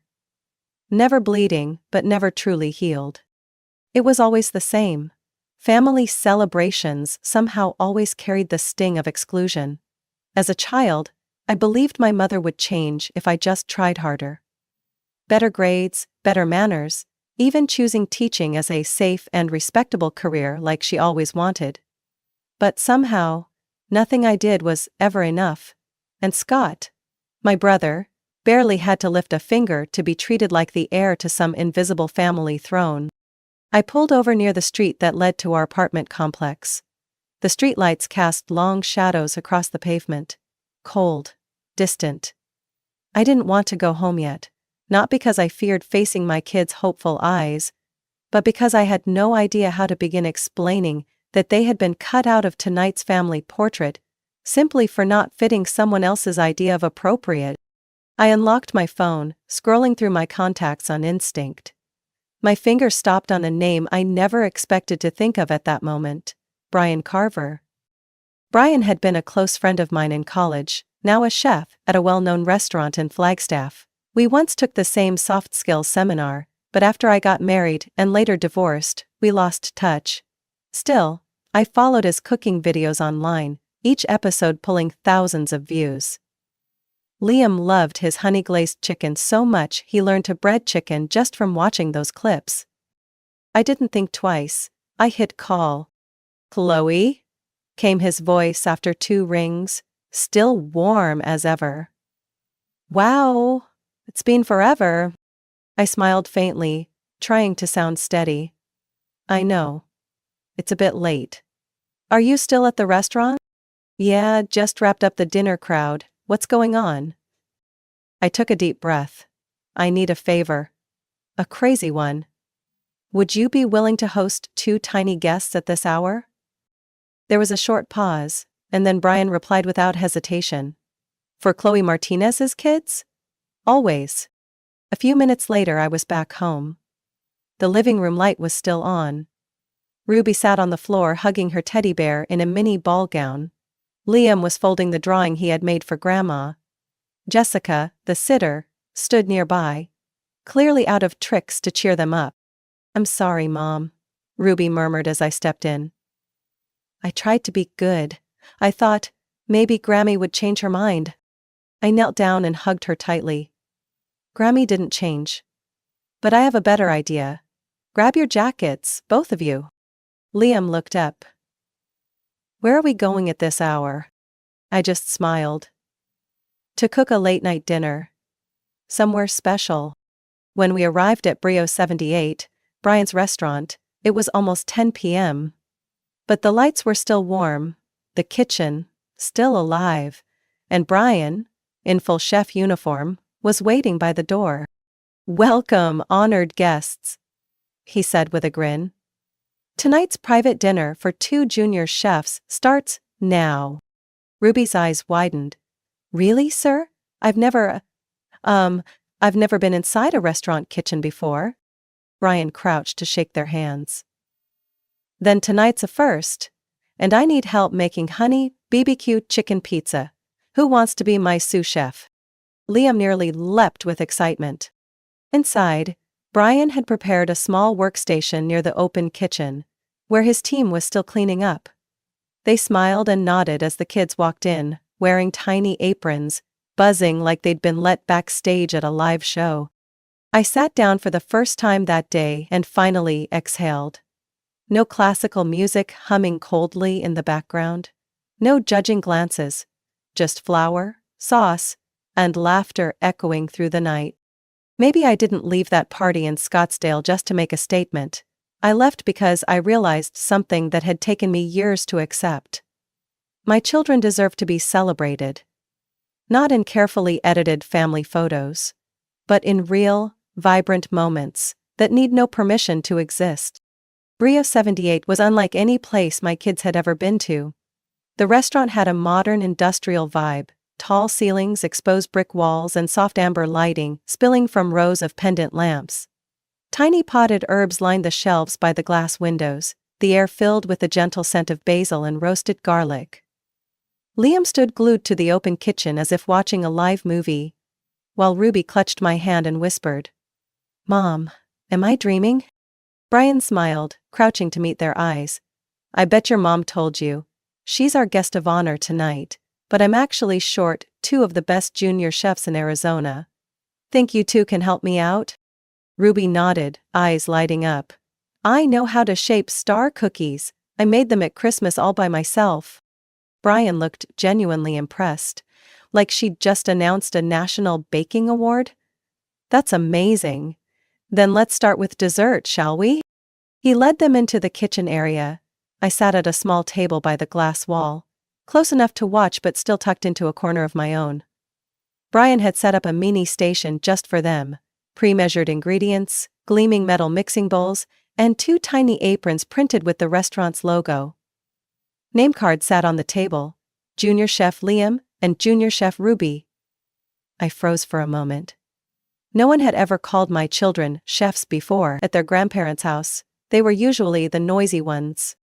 Across the counter, Ruby beamed as Brian showed her how to sift cocoa powder, while Liam learned to whisk egg whites. I took out my phone and snapped a picture. My son, who teachers once labeled too hyper, now listening carefully and following directions with steady hands. Just then, Brian turned to me. "Chloe, got a minute? Our manager's coming in later. We're planning a weekend workshop for kids.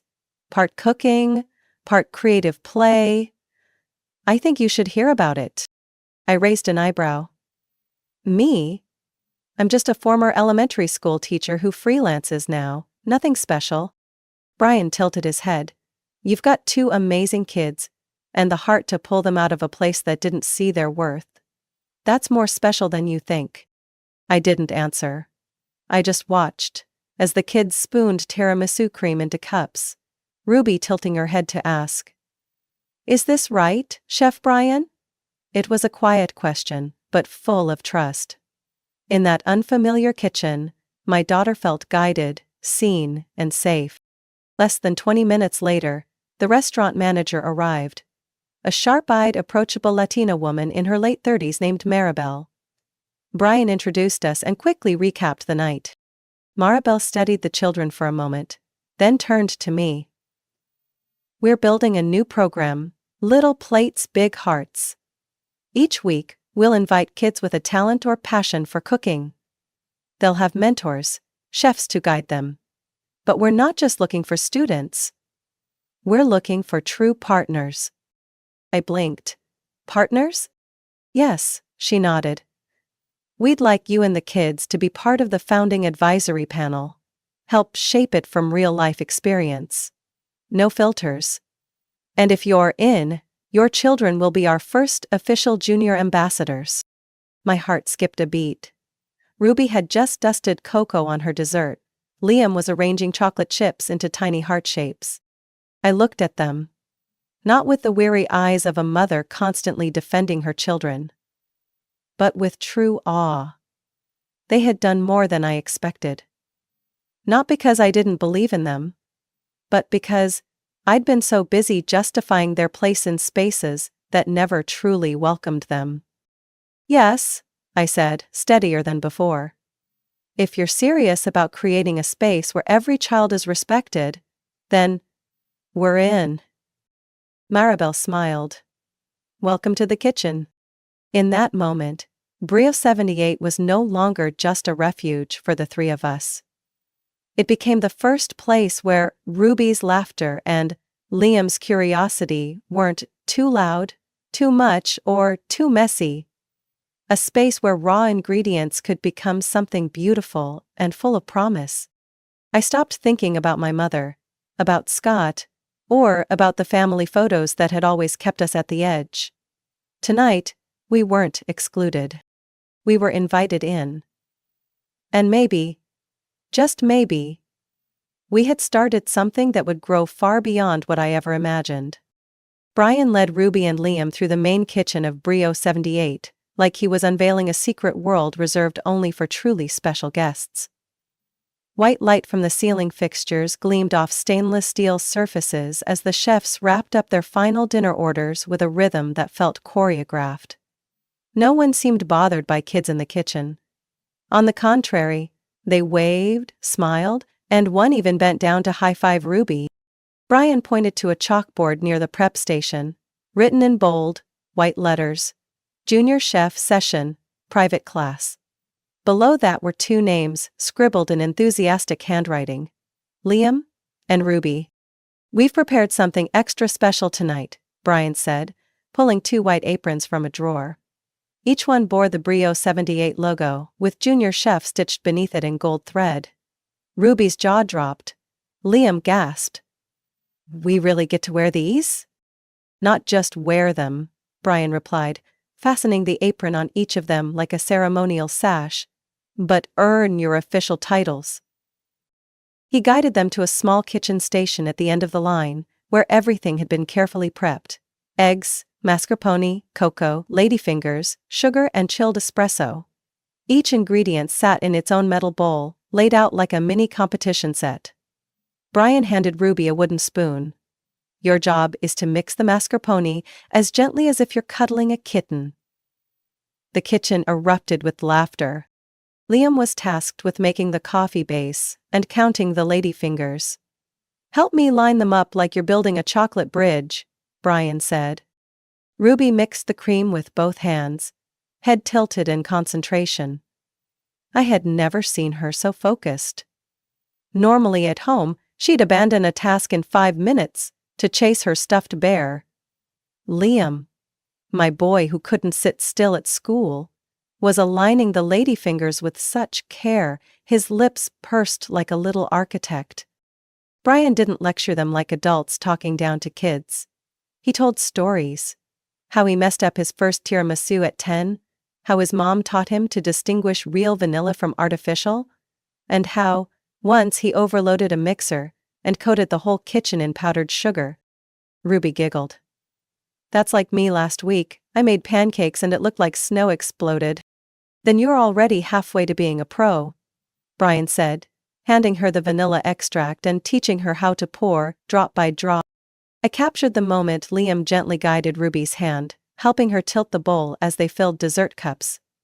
No bickering, no crying, just natural teamwork, as if they had always belonged here. After the last dusting of cocoa powder, Brian placed 2 silver trays on the counter, each labeled with the kids' names. He blew a tiny whistle and called out, "Time for plating and judging." A group of chefs gathered, playing the role of a very official-looking judging panel. They tasted each dessert carefully, nodding and whispering as if on a cooking show. Liam started biting his nails in suspense. "The layering is beautifully even," one commented. "Perfect balance of sweetness and vanilla," said another. Finally, the sous chef spoke up. "I suggest we put this on the Sunday tasting menu." Liam's mouth dropped open. Ruby grabbed my hand. "Is that real, Mom?" Brian turned to them, crouching to their level. "If you two agree, we'll name it Tiramisu Junior, Ruby and Liam Special, and part of the proceeds will fund scholarships for our kids' cooking program." I looked at them, speechless. They were glowing. Ruby's eyes shimmered. Liam exhaled in disbelief that something he had made might actually go on a real restaurant menu. I glanced at my phone. Messages flooded in from the family group chat. My mom, Scott, and a few relatives. But this time, I didn't open a single one. I turned the phone face down and picked up my camera instead, snapping a photo of Liam fixing Ruby's apron, both of them smiling beneath the kitchen lights. No one at that Scottsdale party saw this. Maybe they wouldn't have cared. But here, in this warm kitchen, I didn't need an invitation. I didn't need approval. They only needed to see my kids being fully themselves, and honored for it, like they always should have been. I never thought a single photo could shift the atmosphere of an entire family. Right after Ruby and Liam finished decorating their junior chef's tiramisu, I quietly snapped a moment. Both kids standing side by side, beaming in white aprons embroidered with their names, each holding a dessert plate dusted with cocoa and chocolate shavings. Brian stood behind them, his hand gently resting on their shoulders, eyes filled with pride like an older brother. No filters, no edits, just a raw, heartfelt moment. I posted it with the caption, "My two little chefs, serving something far sweeter than any party invitation. Thank you, Brio78, for giving kids a space to shine as they are." Within 5 minutes, the notifications poured in. Like, love, comment, share. One by one, they flooded my phone like a tidal wave. Oh my gosh, look at those kids! Their eyes and smiles are glowing.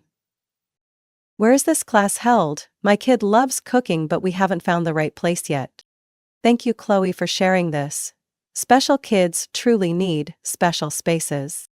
And then, unexpectedly, a message from Aunt Patty, my mom's sister. Chloe, I'm at your mom's birthday party. The whole room is looking at the photo. I have to say, everyone's stunned. Even your mother is speechless. I sank into my seat. Ruby was telling Brian all about how she grew basil on her windowsill, in a recycled soda can. Liam was counting dessert plates, preparing them for the judging panel. The next message hit me with a mix of humor and something bittersweet. Scott just muttered, maybe our kids should have done this too. His 3 are now pouting. They saw Liam and Ruby in aprons and got jealous. Then a text from my cousin Janice. Chloe, I know you've been overlooked, but tonight, you're the center. That photo's being shared in every parent group at our school. I opened Facebook and checked our local community groups. Scottsdale Parents Connect, Phoenix Inclusive Families, Spring Hill Block Chat. There it was. My kid's photo, reshared dozens of times. People were asking for the restaurant's address, requesting the junior chef model to expand into neighboring districts. One mother wrote, "My son has ADHD, and traditional classes never work. But in the kitchen, he focuses like never before. I've waited for something like this for years." Another comment made my throat tighten. Maybe what we need to learn from Chloe isn't just parenting, but how to choose the right space where our kids can truly be themselves. I turned to Brian. He was laughing with Liam, showing him how to use a chocolate grater. Ruby stood nearby, carefully jotting down the recipe in her little notebook, each letter focused and deliberate. I handed Brian my phone and showed him the screen, glowing with hundreds of shares. He blinked, then said, "Wow, Chloe? Do you realize? This might be more than just a fun evening. This could be the start of something bigger." I smiled softly. All I wanted was for my kids to be respected. And that, he said, is exactly why you're changing the way people see kids with different needs. Moments later, Maribel, the restaurant manager, walked over, her eyes bright. "Chloe, you should know this. A local paper just reached out. They saw the post and want to interview you. They're writing about inclusive education models in our community." I paused. "I'm not a media person, I'm just a single mom." "And that's exactly why your story resonates," Maribel replied. "It's real." Before I could say anything, my phone buzzed again. A message from my mother. Just one sentence. "We need to talk." I stared at the screen. No apology, no mention of the kids. Just another command, like always. I locked the screen. Looked up at my children, carefully placing their tiramisu on silver trays, their faces glowing in the air scented with vanilla and cocoa. I'd heard enough. Tonight, I wasn't going to let anyone pull me back into a place where I was seen as a burden. Because I had found where we belong. And the best part was, none of us needed anyone's permission to shine. When the evening at Brio 78 came to a close, Brian led me to the restaurant's back patio. A small terrace draped in soft yellow string lights, intertwined with fragrant flowers and pots of rosemary. Ruby sat with Maribel, enthusiastically sketching ideas for a kids' herb menu, while Liam spun a whisk like it was a glowing baton at a concert. Brian pulled a slim folder from his jacket pocket, his usual humor replaced by a quiet seriousness. "Chloe, I've kept this to myself for too long. But after seeing Ruby and Liam in the kitchen tonight, I can't stay silent." I frowned slightly, caught off guard. "What are you talking about?" He opened the folder, revealing a proposal titled, "Tiny Hands, Big Hearts, a statewide junior chef program." Next to the Brio 78 logo was the emblem of the Bloom Kids Foundation. "We've been quietly building this for over a year," Brian said. "But we've been missing one thing: faces that truly inspire. Not perfect kids from a textbook. Real ones. Lively, bold, sometimes loud, sometimes messy, but always genuine." I froze when I saw the first page. Photos of Ruby and Liam in their aprons, standing by the tiramisu tray, their eyes sparkling. Not staged, not filtered. Just real moments. "We're rolling out weekend cooking classes across Phoenix, Mesa, Chandler, Tucson," Brian continued. "We'd love for Ruby to be our herb mentor. She's got an amazing instinct for flavor. And Liam? He'll be our master of movement, helping other kids learn by doing." I laughed. "You're turning Liam's hyperactivity into a brand?" "Exactly." Brian nodded. "His energy doesn't need to be silenced. It needs to be channeled." I looked over at my kids, laughing so hard they nearly tipped over, debating whether to call a plant oregano or pisa leaf. I nodded without hesitation. "I'm in. But why me? I'm just a single mom with no platform." "Chloe, that's exactly why you matter," Brian said. "We need you and the kids on Bloom Kids Community Advisory Board, a small group helping shape curriculum, connect with schools, choose scholarship recipients." Maribel joined us, handing me a thick envelope. "This is your official invitation from Bloom Kids. All 3 of you will be featured in our fall campaign. And if you accept, we'll fully sponsor Ruby and Liam's spot in the year-long program. All we ask is that you keep doing what you did tonight. Share your truth." I don't remember when I started nodding. I only remember my hand reaching out to catch Ruby as she rushed over, excitedly shouting, "Mom, are Liam and I really going to teach?" "Not teach, sweetheart," I whispered. "You'll learn, play, and help build something beautiful." That night I received dozens of messages. A few from Ruby's old teachers, shocked at how confident and lively she looked. Others came from neighborhood parents, asking how to sign up. One stood out. An email from Liam's former principal, Mrs. Coleman. I owed Liam an apology. I once thought he couldn't focus, but clearly, we just placed him in the wrong environment. The next morning, golden sunlight streamed into the kitchen. Liam was practicing chocolate designs with a piping bag on his breakfast sandwich. Ruby had her herb journal open, listing the plants she wanted to grow on our apartment balcony. "I think I'll name my section Ruby's Garden Guide," she said. "And Liam's can be messy but genius." I laughed. Better than any slogan I've ever written. My phone pinged with a new email. It was from Brian, with the schedule for the first Junior Mentors workshop at Brio 78. At the bottom, a short note. "Chloe, you may not realize it yet, but you've opened the door for so many kids like Ruby and Liam. And trust me, someday, those kids will open the world." I looked down at the breakfast table. 2 crisp white chef shirts, a pair of tiny kitchen shoes, and 2 smiles as bright as morning sun. I no longer needed my mother's approval, because I had found my worth In the moment I chose to stand with the kids who had been pushed out of the picture. And this time, we weren't just invited to the table. We were the ones building it. Just 3 weeks after Ruby and Liam officially became ambassadors for the Tiny Hands Big Hearts program, the story of the 2 junior chefs from Scottsdale had spread far beyond our neighborhood.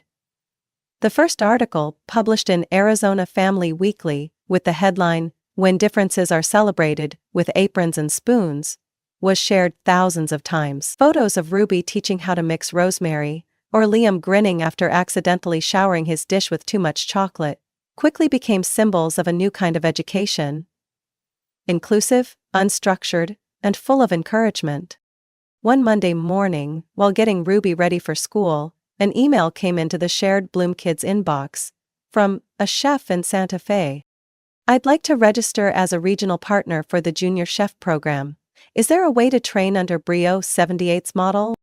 The very next day, Olive and Salt, a restaurant in Flagstaff, hosted a Chef for a Day pilot class, directly inspired by one of my social media posts.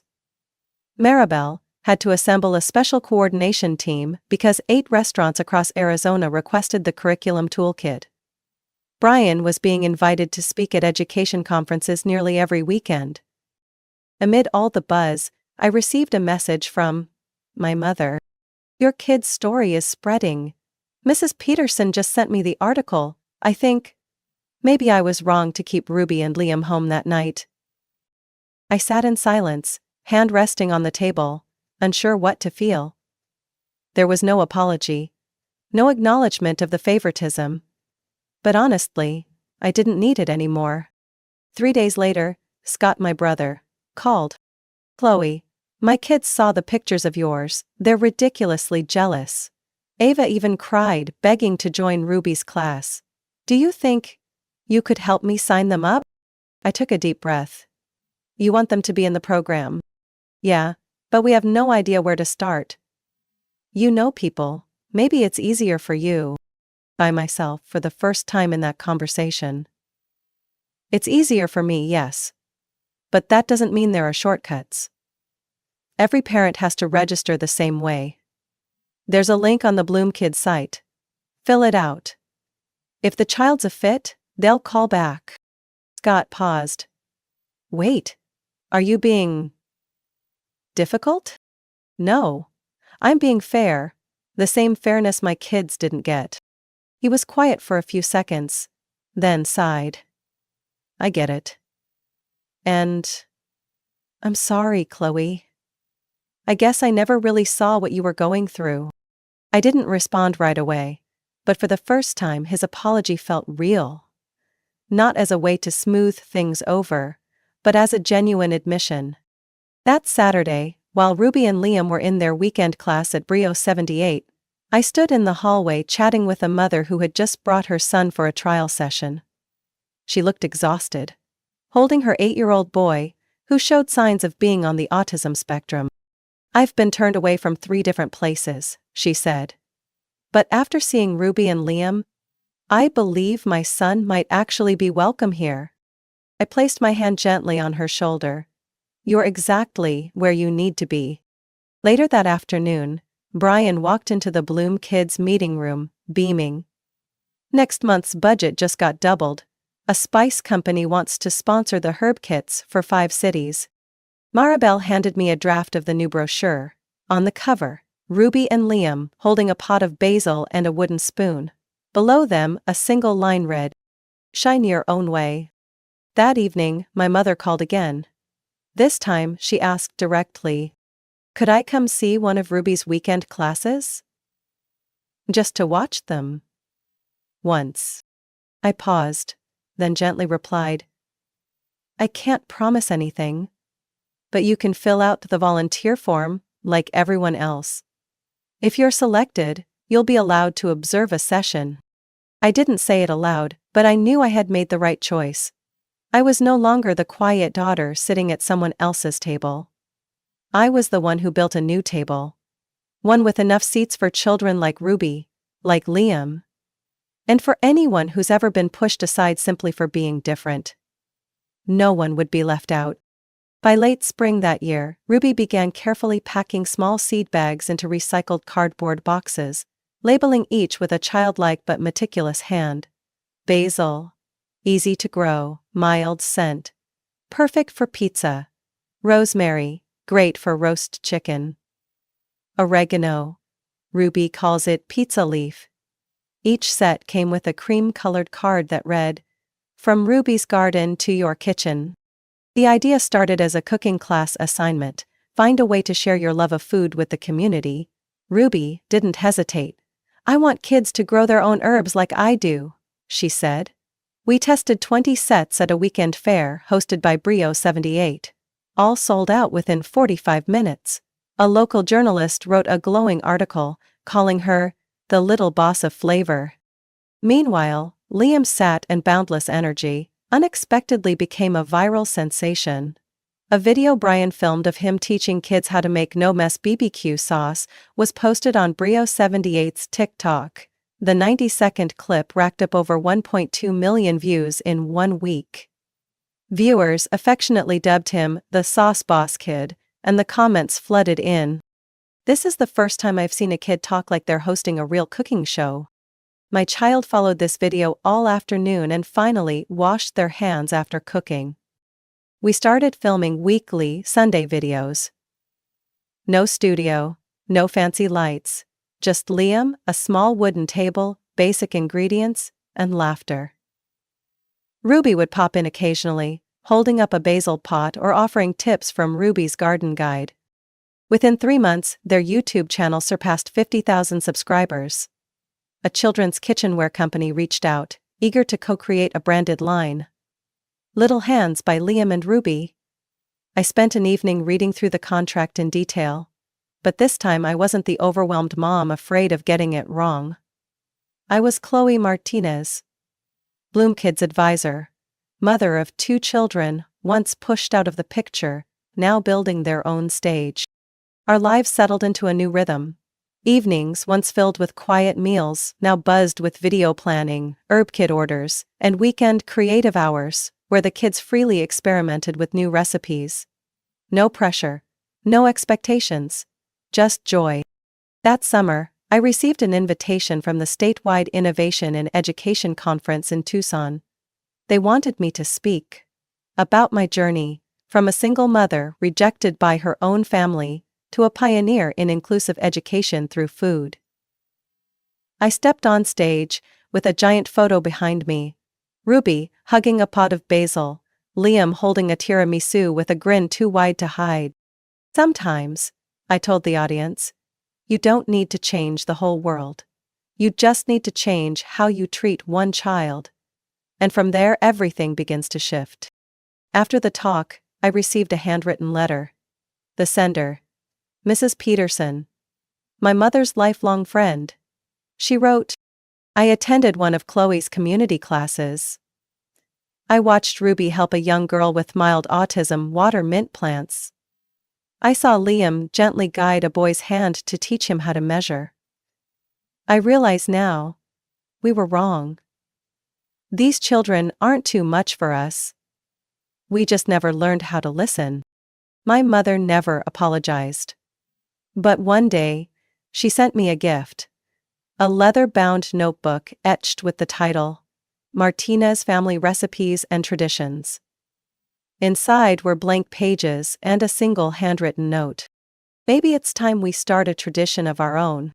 I don't know if she'll ever fully grasp the pain she caused, but I no longer wait for her to. Because now, I don't just have a new tradition, I have an entire community. And I understand this more clearly than ever. Exclusion is not the end. It's the sign you're standing at the right door.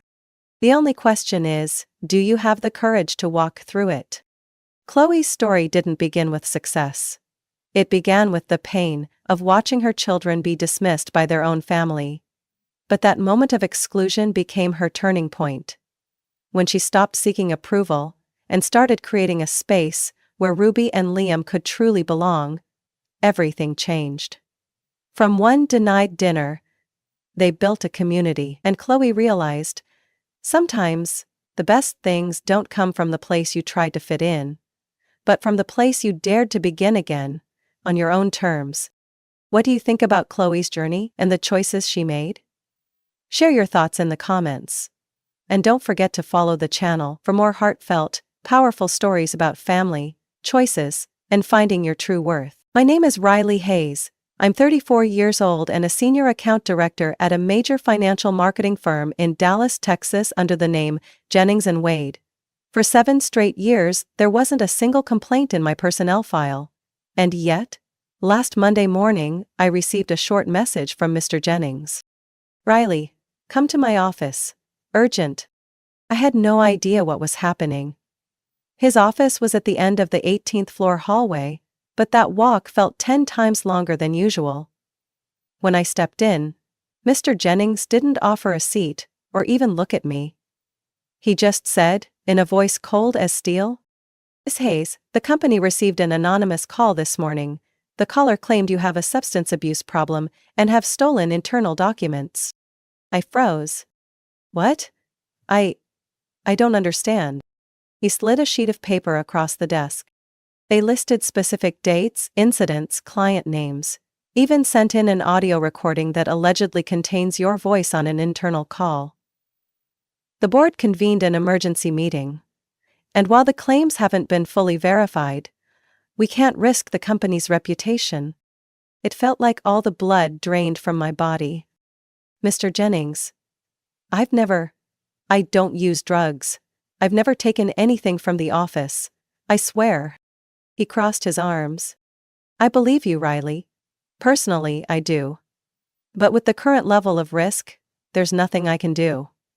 We have to terminate your contract immediately. Security will assist you in clearing your desk." I barely remember how I walked out of that room. My steps felt hollow. Humiliation clung to me as confused coworkers stared while I packed up 7 years of my life into a cardboard box. As I gathered my things, my phone buzzed. A message from my younger sister, Harper. "Don't be mad. It was just a joke. I didn't think they'd take it that far." I called her instantly. She answered, casual as ever. "Relax. I thought they'd just give you a warning or something. Didn't know they'd actually fire you. You're always so extra. Take a breath." I gripped my phone tighter. "You called and lied about me being on drugs, about stealing documents? Call it a little creativity, okay?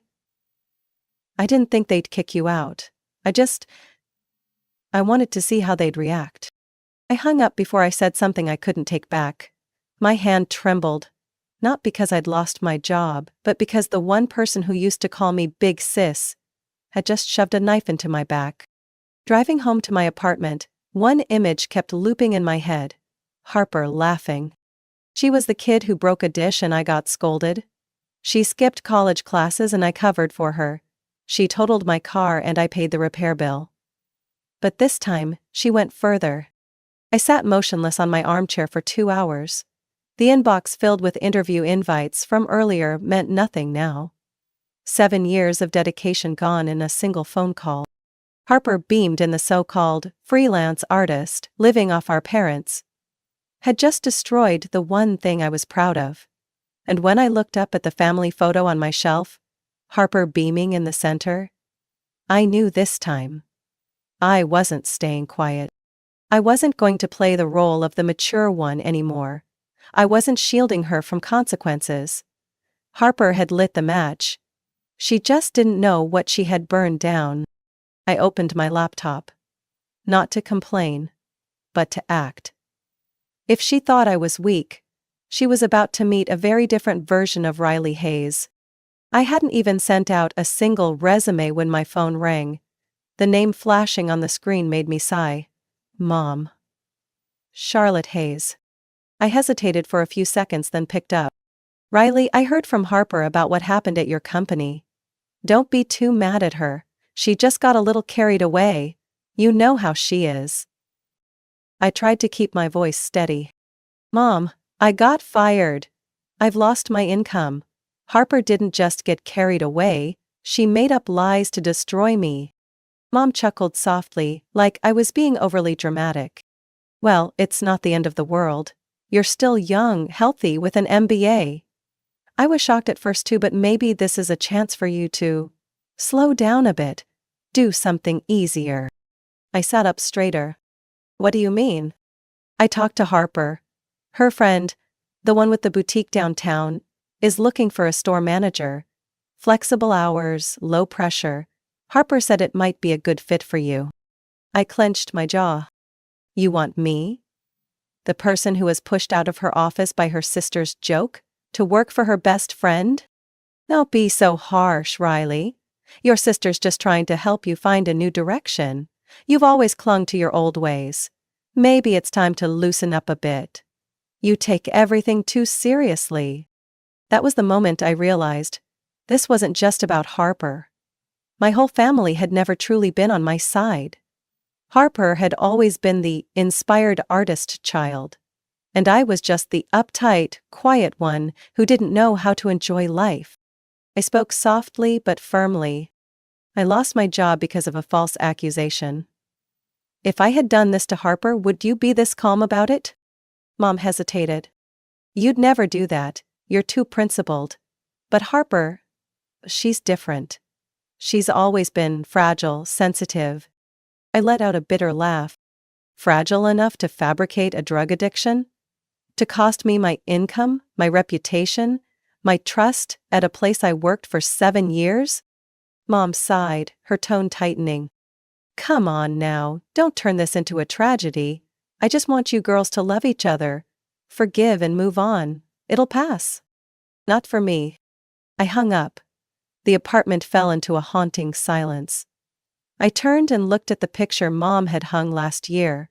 A family photo, taken in Montana. Harper had her arms around Dad, smiling wide. I stood in the back, holding the camera. No one looked my way. Harper was the child who could stop dinner with a tantrum over missing dessert. I had filled out her college applications, even designed her portfolio for art school, and in return, a joke with consequences that couldn't be undone. I opened my laptop. One thought echoed, loud and clear. No one's going to stand up for me, but me. Right then, my father texted. He rarely calls, only shows up when Mom asks. The message read, Your mother says you're too stressed. Go outside, get some air, talk to Harper calmly. Family matters more than some minor incident. Minor? 7 years of work erased with one anonymous call is minor? At that moment, one truth became clear. They didn't think Harper was wrong. They thought I was overreacting. I didn't reply to Dad. Instead, I opened a new spreadsheet. File name, Harper Consequences. I began logging each incident, every message, every loss. Not to sue, just to remember. I closed the laptop. Outside, the city lights kept burning without mercy. Just like me now? No longer soft. No longer yielding. No longer letting silence define me. I couldn't sleep that night. Every time I closed my eyes, I saw Harper's grinning face on the phone screen. Saw Mom's text calling the disaster a positive turning point. The anger cooled, replaced by something sharper. I had to act. Not for revenge, but for survival. 7 years in financial marketing, multiple high-performing campaigns, internal recognition. I knew I wasn't useless. I just needed one place to restart. And this time, no one would get to ruin it. I updated my LinkedIn profile that same night. The next morning, I sent out applications to 8 companies. All direct competitors of Jennings and Wade. I didn't hide the reason for my departure. I wrote clearly, terminated due to an unverified anonymous report. I have no record of ethical violations. I'm prepared to back my performance with real results. By noon, I got a message from Danielle, an old colleague from my Whitman Stratcom internship, now head of talent, at a firm I never thought I'd be qualified for, Ellison & Brooks. One of the top 5 financial agencies in Texas. Riley, I heard what happened. Send me your resume right away. We're looking for someone to lead the new campaign for Lakeside Energy. Contracts over $3 million. I replied in under 30 seconds. 10 minutes later, she video called me. Riley, I know what kind of person you are. Around here, we don't care about rumors. We care about numbers. I already pitched your resume to leadership. They want to interview you this Friday. For which position? I asked. Director of Client Strategy. Starting salary is $165,000 a year, plus project bonuses, almost double what you made at Jennings. I sat in silence for a moment. Part of me felt lucky. But, more than that, I felt seen. My value didn't depend on how my family or Harper chose to view me. That night, Harper texted again. Heard you're out there applying to every job you can find? Don't aim too high. You might fall harder. My friend says the boutique offer still stands. I didn't reply. I didn't delete it either. I took a screenshot and saved it in a folder I'd created just for this. Never forget. Friday morning, I walked into the glass tower of Ellison & Brooks, wearing the only navy suit I kept after selling off half my wardrobe. The interview lasted over an hour, with the CEO, head of legal, and a founding partner all present. Why didn't you sue your former company? One of them asked. I answered without hesitation. Because I want them to feel the loss of a key performer, not through a lawsuit, but through results. I presented detailed reports on the campaigns I'd led, ROI growth, client retention metrics, customer satisfaction scores. No fluff, just data. They didn't say much, just nodded, exchanged glances, and told me they'd be in touch. I hadn't even left the parking garage when Danielle texted me. Board approved, they want you to start Monday. I laughed to myself in the car. 7 days ago I was fired like a criminal. Today, I was being invited to lead at a firm I once dreamed of joining. I checked my phone. The family group chat was still buzzing. Mom posted a photo of Harper, fussing over some new artistic masterpiece, with the caption, "My creative angel." Dad sent a link to a new dishwasher asking my thoughts on their kitchen upgrade plans. Quinn, my cousin, wanted financial advice for his mobile coffee startup. Harper, of course, still asked if I'd found a job yet or still not qualified. I looked at every message. No anger. No sadness. Just clarity. They never truly saw me. Only the role they assigned me. The one who endures, who fixes, who stays silent. 3 days after starting my new job at Ellison & Brooks, the first email I received wasn't from a client. It was from Mom. Mom. Subject: Our kitchen's falling apart. Riley, your dad and I are planning to replace all the cabinets and countertops. I'm sending you the estimate. Just about $18,000. Can you cover the deposit? They're starting work next week. I stared at the screen, my heart sinking. No congratulations, no asking how the new job was going. I opened the family group chat and saw Harper had just posted a selfie with the caption, "My sister just got a raise, steak night for the whole fam." Underneath was Dad's comment, "A good daughter knows how to give back to her parents." And Quinn, my cousin, chimed in. Mind lending me $2,000 for my car insurance? I'm 2 weeks late. Thanks, love ya. I didn't reply right away. I needed a moment. But not even 20 minutes later, Harper messaged me directly. I heard you got your first bonus. Mom told me yesterday. Just wondering, I'm sure $1,100 for rent this month. Can you cover it? I'm painting something for you. Painting? After everything she'd done, she thought a painting was enough to buy forgiveness? And $1,100. I set my phone down. My right hand was still wrapped around the half-drunk cup of coffee. The bitter taste reminded me of that morning a week ago, when I was summoned to the director's office and fired, without ceremony. No one asked what I needed, no one offered support, they only asked, "When will you be okay again?" As if falling was expected, and standing back up was my duty.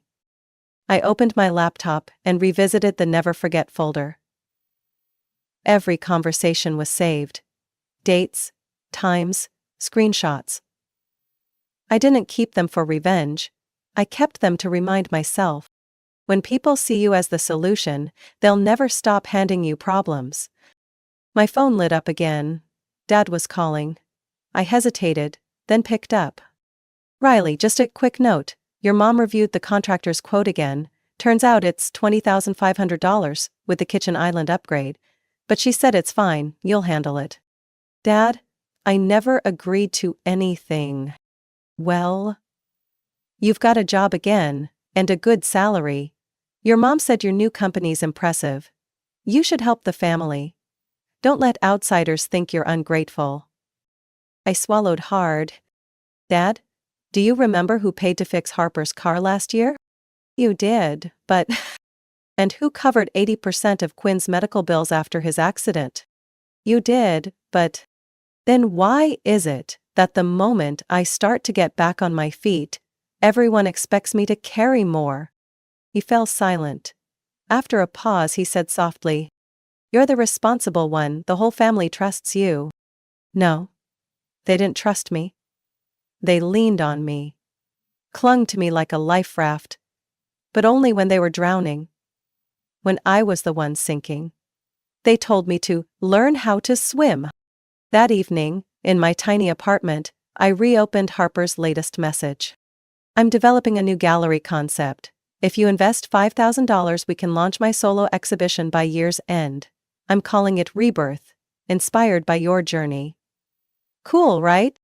I tilted my head back and laughed until my eyes burned. Harper had never overcome anything. She just walked on the backs of others and called it artistic growth. I opened a new document and named it Boundaries. Wrote myself a new code. No loans without a contract. No money transfers without a clear purpose and repayment date. No replies to just this once messages. No funding emotions. My family might not understand. They might get angry. They might label me a cold-hearted AT. But that's the price I'm willing to pay, to finally leave a life that belongs to me. I sat at my desk, the warm yellow light casting down onto the first blank page. In front of me was a stack of documents I had quietly gathered over the past 3 years. Receipts, screenshots of text messages, bank statements. Even notes I'd written after every time I felt dismissed or taken advantage of. I used to think forgiveness was the right path, but the more I forgave, the more they mistook my silence for weakness. They were wrong. I was silent because I was used to enduring. And that very endurance taught them to treat my sacrifices as obligations. I wrote the first letter to Harper. I began with 3 words. Dear little sister. I recounted the time she dented my brand new Ford and blamed the narrow parking lot. I reminded her of the anonymous email she sent, accusing me of data theft, just for fun. I attached the $1,100 rent she still owed me from 3 months ago. And the receipt from the designer handbag she'd bought during the same time. I wasn't writing to ask for money. I wrote to remind Harper that her thoughtlessness wasn't invisible. I saw it. I remembered. I kept record. The second letter was for Quinn, my cousin who called me the most important person in his life, but only when he needed cash. I listed every transaction. $500 for his failed coffee startup, $2,000 after a DUI crash, $700 when he accidentally used his tuition money, never once repaid. Never a sincere thank you. I printed his bank statements, transactions at casinos, on the very day he claimed his account was frozen. I didn't need the money back. I just needed him to stop treating me as his safety net for reckless choices. The third letter was for Dad. Dear Dad, I wrote. I used to believe you didn't notice how Mom always favored Harper, but now I know. You noticed. You just chose silence. I reminded him of the night when I was 17, when Harper spilled wine on my graduation project. Mom scolded me for not printing a backup. Dad said nothing. When Harper didn't get into college, Mom made me turn down an out-of-state scholarship to stay nearby. to support my sister. Dad, again, said nothing. I enclosed a copy of that scholarship acceptance letter, kept as a reminder that I once had a choice, and it was taken from me. The last letter went to Mom. It was the longest. She always said, "You have to set an example." But when Harper messed up, it was, "She's still young." When Quinn failed, it was, "Failure builds character." When I collapsed, it was, "Don't be so dramatic." I told her about the times I ate instant noodles for a week, just to send money back to help with the loan Harper took out for her gallery. Mom praised Harper as so talented, and told me I was too pragmatic, too dry. I ended the letter with this line: "Mom, not everyone who stays silent is weak. Some silences exist only to wait for the day they speak, in a way no one sees coming." I printed each letter twice, one copy to keep. One copy went into thick envelopes, sealed carefully with all relevant documents. That Saturday afternoon, I walked into the post office holding 4 clearly labeled envelopes. Charlotte Hayes, Nathan Hayes, Quinn Booker, Harper Hayes. I requested certified mail with delivery confirmation. The clerk asked, "Would you like to track when they receive them?" I nodded. Yes. I need to know exactly when the truth arrives. Back home, I didn't check my phone. I turned off family group chat notifications. I cooked a simple meal, played soft jazz, poured myself a glass of white wine. During dinner, I didn't think about their tears or blame once those letters landed. I only thought of one thing: for the first time in years, I was protecting myself. Not with arguments, but with undeniable truth.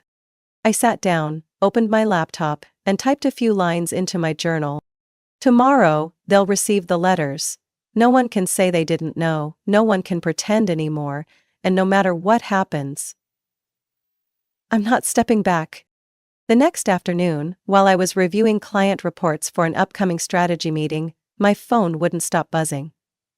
Messages from old friends, former coworkers, even people I hadn't spoken to since college. All of them sent me screenshots from Harper's Facebook post. I can't believe someone in my own family would do this. Sending letters, airing dirty laundry, exposing private stuff, just because I'm broke. Guess when you've got money, you don't need family anymore.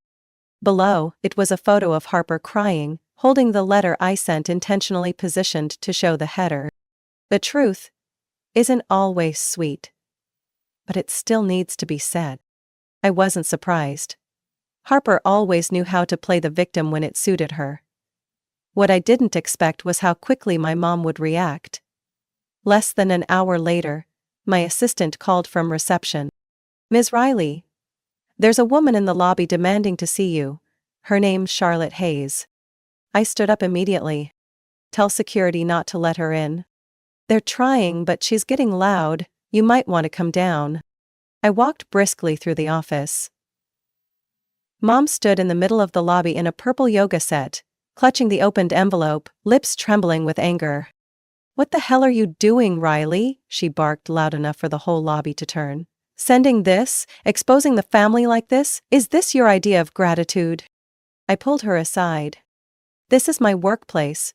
You shouldn't be here like this. I came because you've driven the whole family insane. Victoria's been crying all morning. Your dad won't speak." "Quinn." Right then, my phone buzzed. A message from Quinn. "I know you're mad, but the bank's threatening to sue me. I just need $3,000. One last loan. I'll handle it after that." I looked straight at Mom.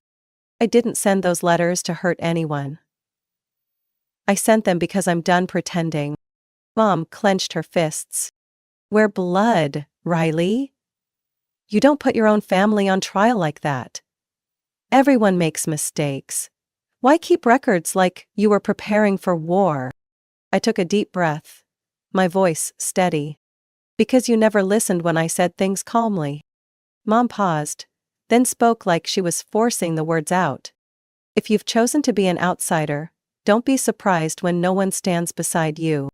I watched her walk away, her head held high, like she was the one who'd been betrayed.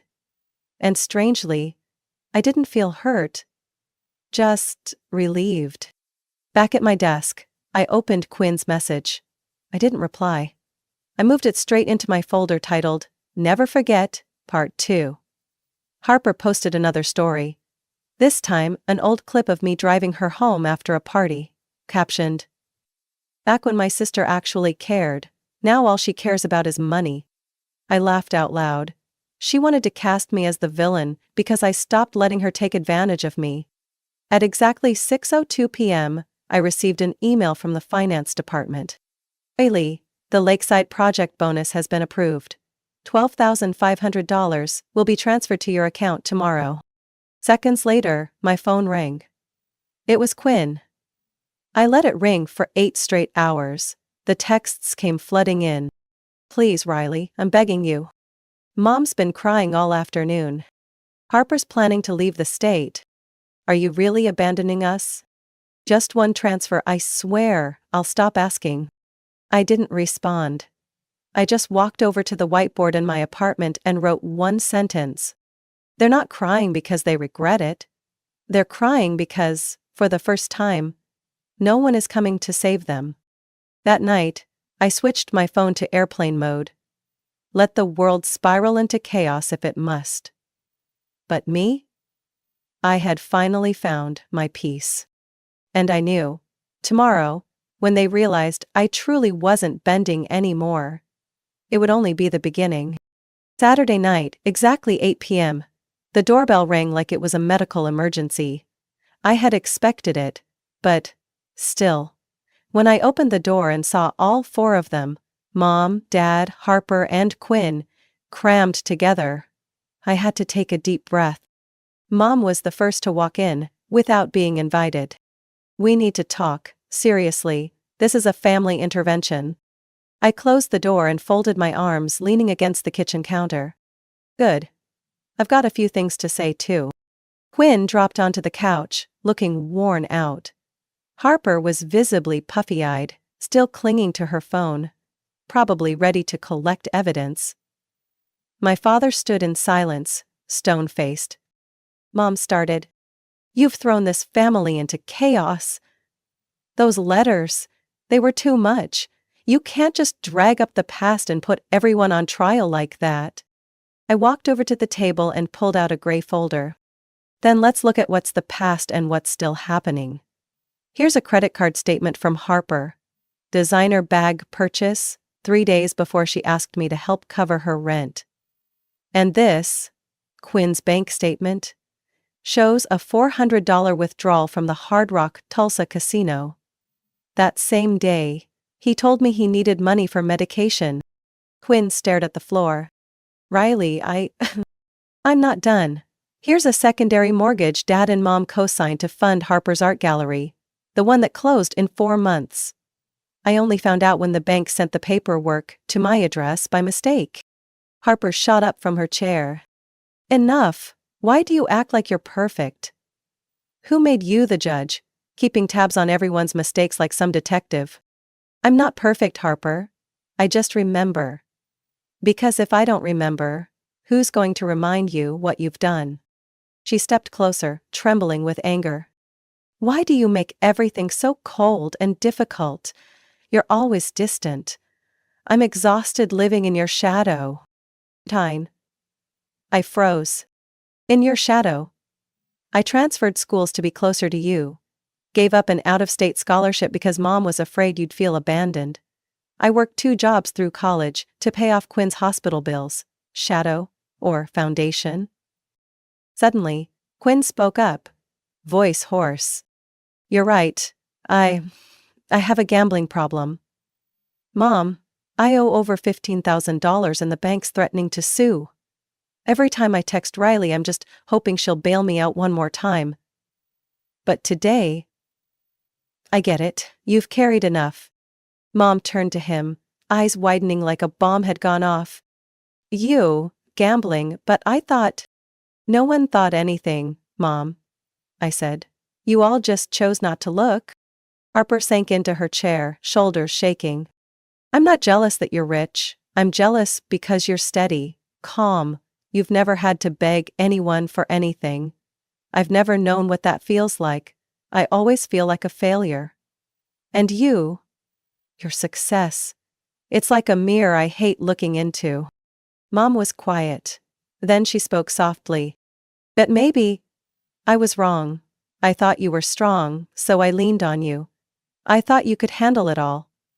I didn't realize how alone I made you. I looked around the room. A family usually full of noise, now actually listening, for once without interrupting. I didn't write those letters to punish anyone.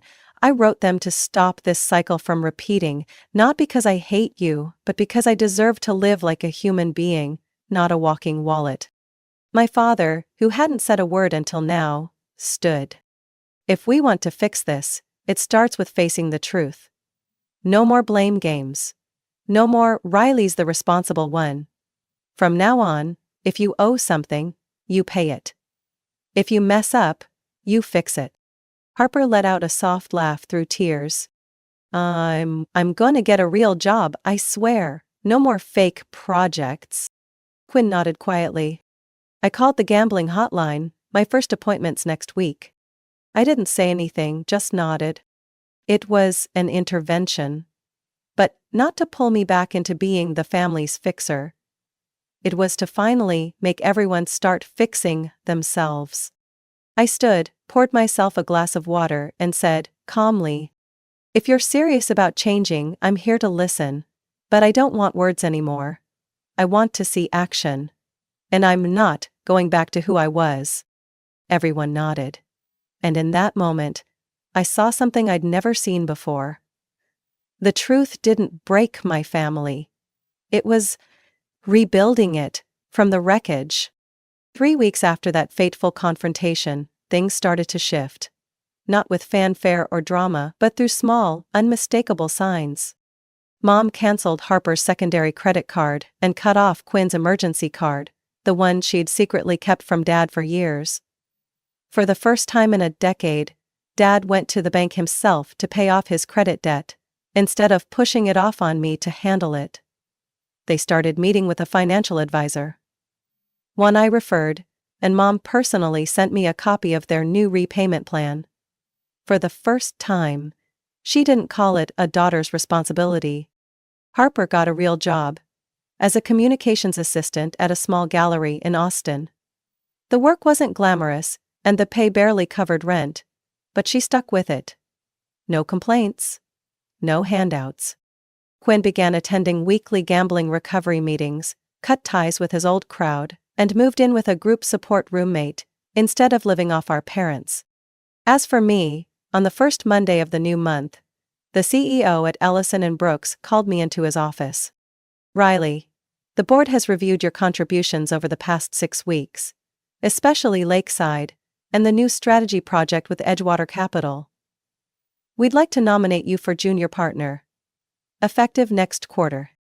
I didn't speak for the first few seconds. My heart was pounding like it had during my first college presentation. But this time, I knew I'd earned it. I accept, on one condition. He raised an eyebrow. You want to renegotiate the bonus? I shook my head. I want to launch a subdivision focused on brand restructuring for small to mid-sized businesses. I've already built the plan. I placed the folder on his desk. He skimmed it, then gave a low chuckle. Looks like you're not just a partner. You're a builder, all right. If the board signs off, you'll lead it as the founder. With initial financial backing from us. I walked out of that office feeling like 7 years of weight had been lifted. I hadn't just survived the collapse. I had rebuilt myself from the foundation up. And I knew I'd need support. Someone who understood communication, creativity, and most importantly, understood where they stood. I texted Harper. Your gallery work is steady. If you're interested, I'd like to invite you to be a communications advisor for the new unit. There will be a formal contract, fixed salary, and clear deliverables. No favoritism. She replied with one sentence. Send me the proposal. I want to be evaluated like a real hire. 3 days later we signed. Harper officially became the first team member of my new division. Summit Revive. Dedicated to helping businesses rediscover identity after losing direction. No tearful hugs. No back to how we were speech. Just 2 signatures. And a silent nod. We start again, with respect? Quinn sent me a photo. He was standing beside a whiteboard during his support group's open share night. Cap. Day 21 without gambling. First time I feel proud. Not for anyone else, but for myself. I saved it to my phone. In the same folder as the first photo I ever saved 3 months ago.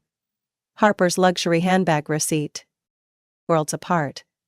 But I didn't delete the old one. I needed to remember. People can change, if they're forced to face the truth. That weekend, the family met for dinner at a small Italian spot near the city park. For the first time in years, no one mentioned money. No one said, "Can you help just this once?" No one DM'd me ahead of time for a temporary transfer. We just ate, talked, laughed. And when the check came, Mom pulled out her wallet without hesitation. I didn't stop her, I just smiled. Life didn't go back to normal, because I no longer wanted normal. I wanted something new. A family that looked the same but moved with awareness and healthy limits. And finally, I could say something I once didn't dare admit. I'm proud of myself. Not because anyone else said it, but because I chose what I needed and stood by it. Every first Friday of the month, at exactly 6 p.m., my family now gathers in a familiar room on the 4th floor of Willow Center, where family therapist, Dr. Linda Marks, has been working with us for the past 2 months. There are no more side eyes, no more passive-aggressive tones or buried accusations like in the early days. Now, each person walks in carrying something none of us used to believe we needed: a willingness to listen and to take responsibility. "Quinn, how are things going?" Dr. Marks began the session. Quinn smiled, easier, more relaxed than I'd ever seen him. "I've made it 47 days without gambling. Just finished paying off the first installment of my loan. I never thought I'd say this, but I feel lighter now that I'm not hiding anymore." Harper looked up from her notebook, surprised. "This is the first time you didn't text me for money before a payment was due. You handled it yourself?" "Yeah," Quinn nodded. "I'm starting to believe I should try solving my own problems before expecting anyone else to." I nodded without speaking. True growth rarely needs announcements. It reveals itself through action. Dr. Marks turned to my mother. "Charlotte, anything you'd like to share?" Mom looked straight at me. "Last week, Harper called me crying after her manager criticized her. It was the first time I didn't rush to defend her. Not because I don't love her, but because I finally saw that every time I shield them, I take away their chance to grow." Harper didn't react defensively. She said softly, "I was mad in the moment, but the next morning I was grateful. I handled it. Not perfectly, but well enough." My father, as usual, didn't say much. But when prompted, he pulled out a small folded paper from his pocket. I wrote down 3 things I want to change this year. 1.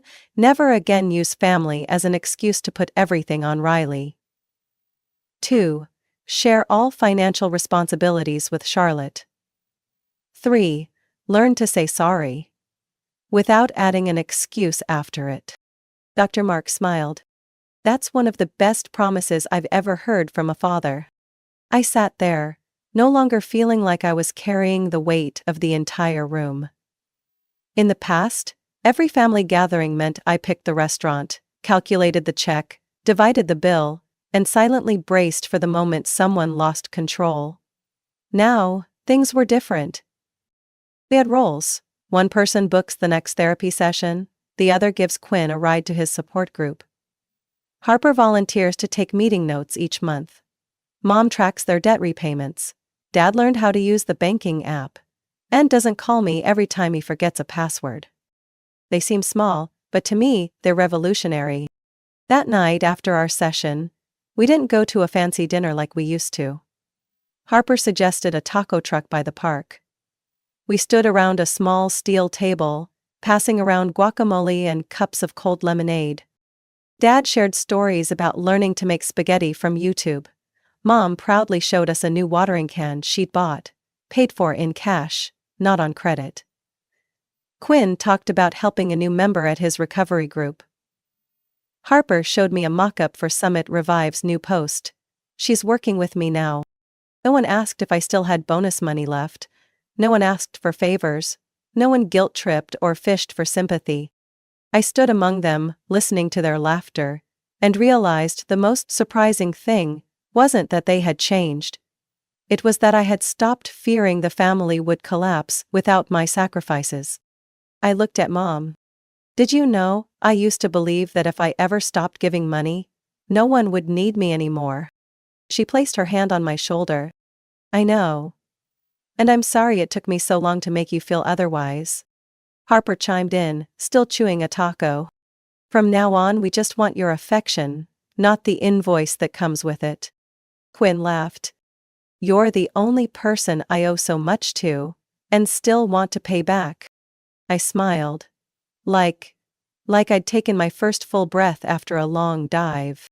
My family isn't perfect on paper anymore, but for the first time, we're honest. And healthily normal, in the best possible way. I'm no longer the one carrying everyone. I'm a member. Equal, respected and loved. Not for what I do, but for who I am. And that's all I ever really wanted. Riley's story proves that family bonds can't be built on silence and one-sided sacrifice. When we find the courage to speak up, set boundaries and face the truth, we don't just free ourselves. We create space for everyone to grow. In real life, many stay silent out of fear of losing love.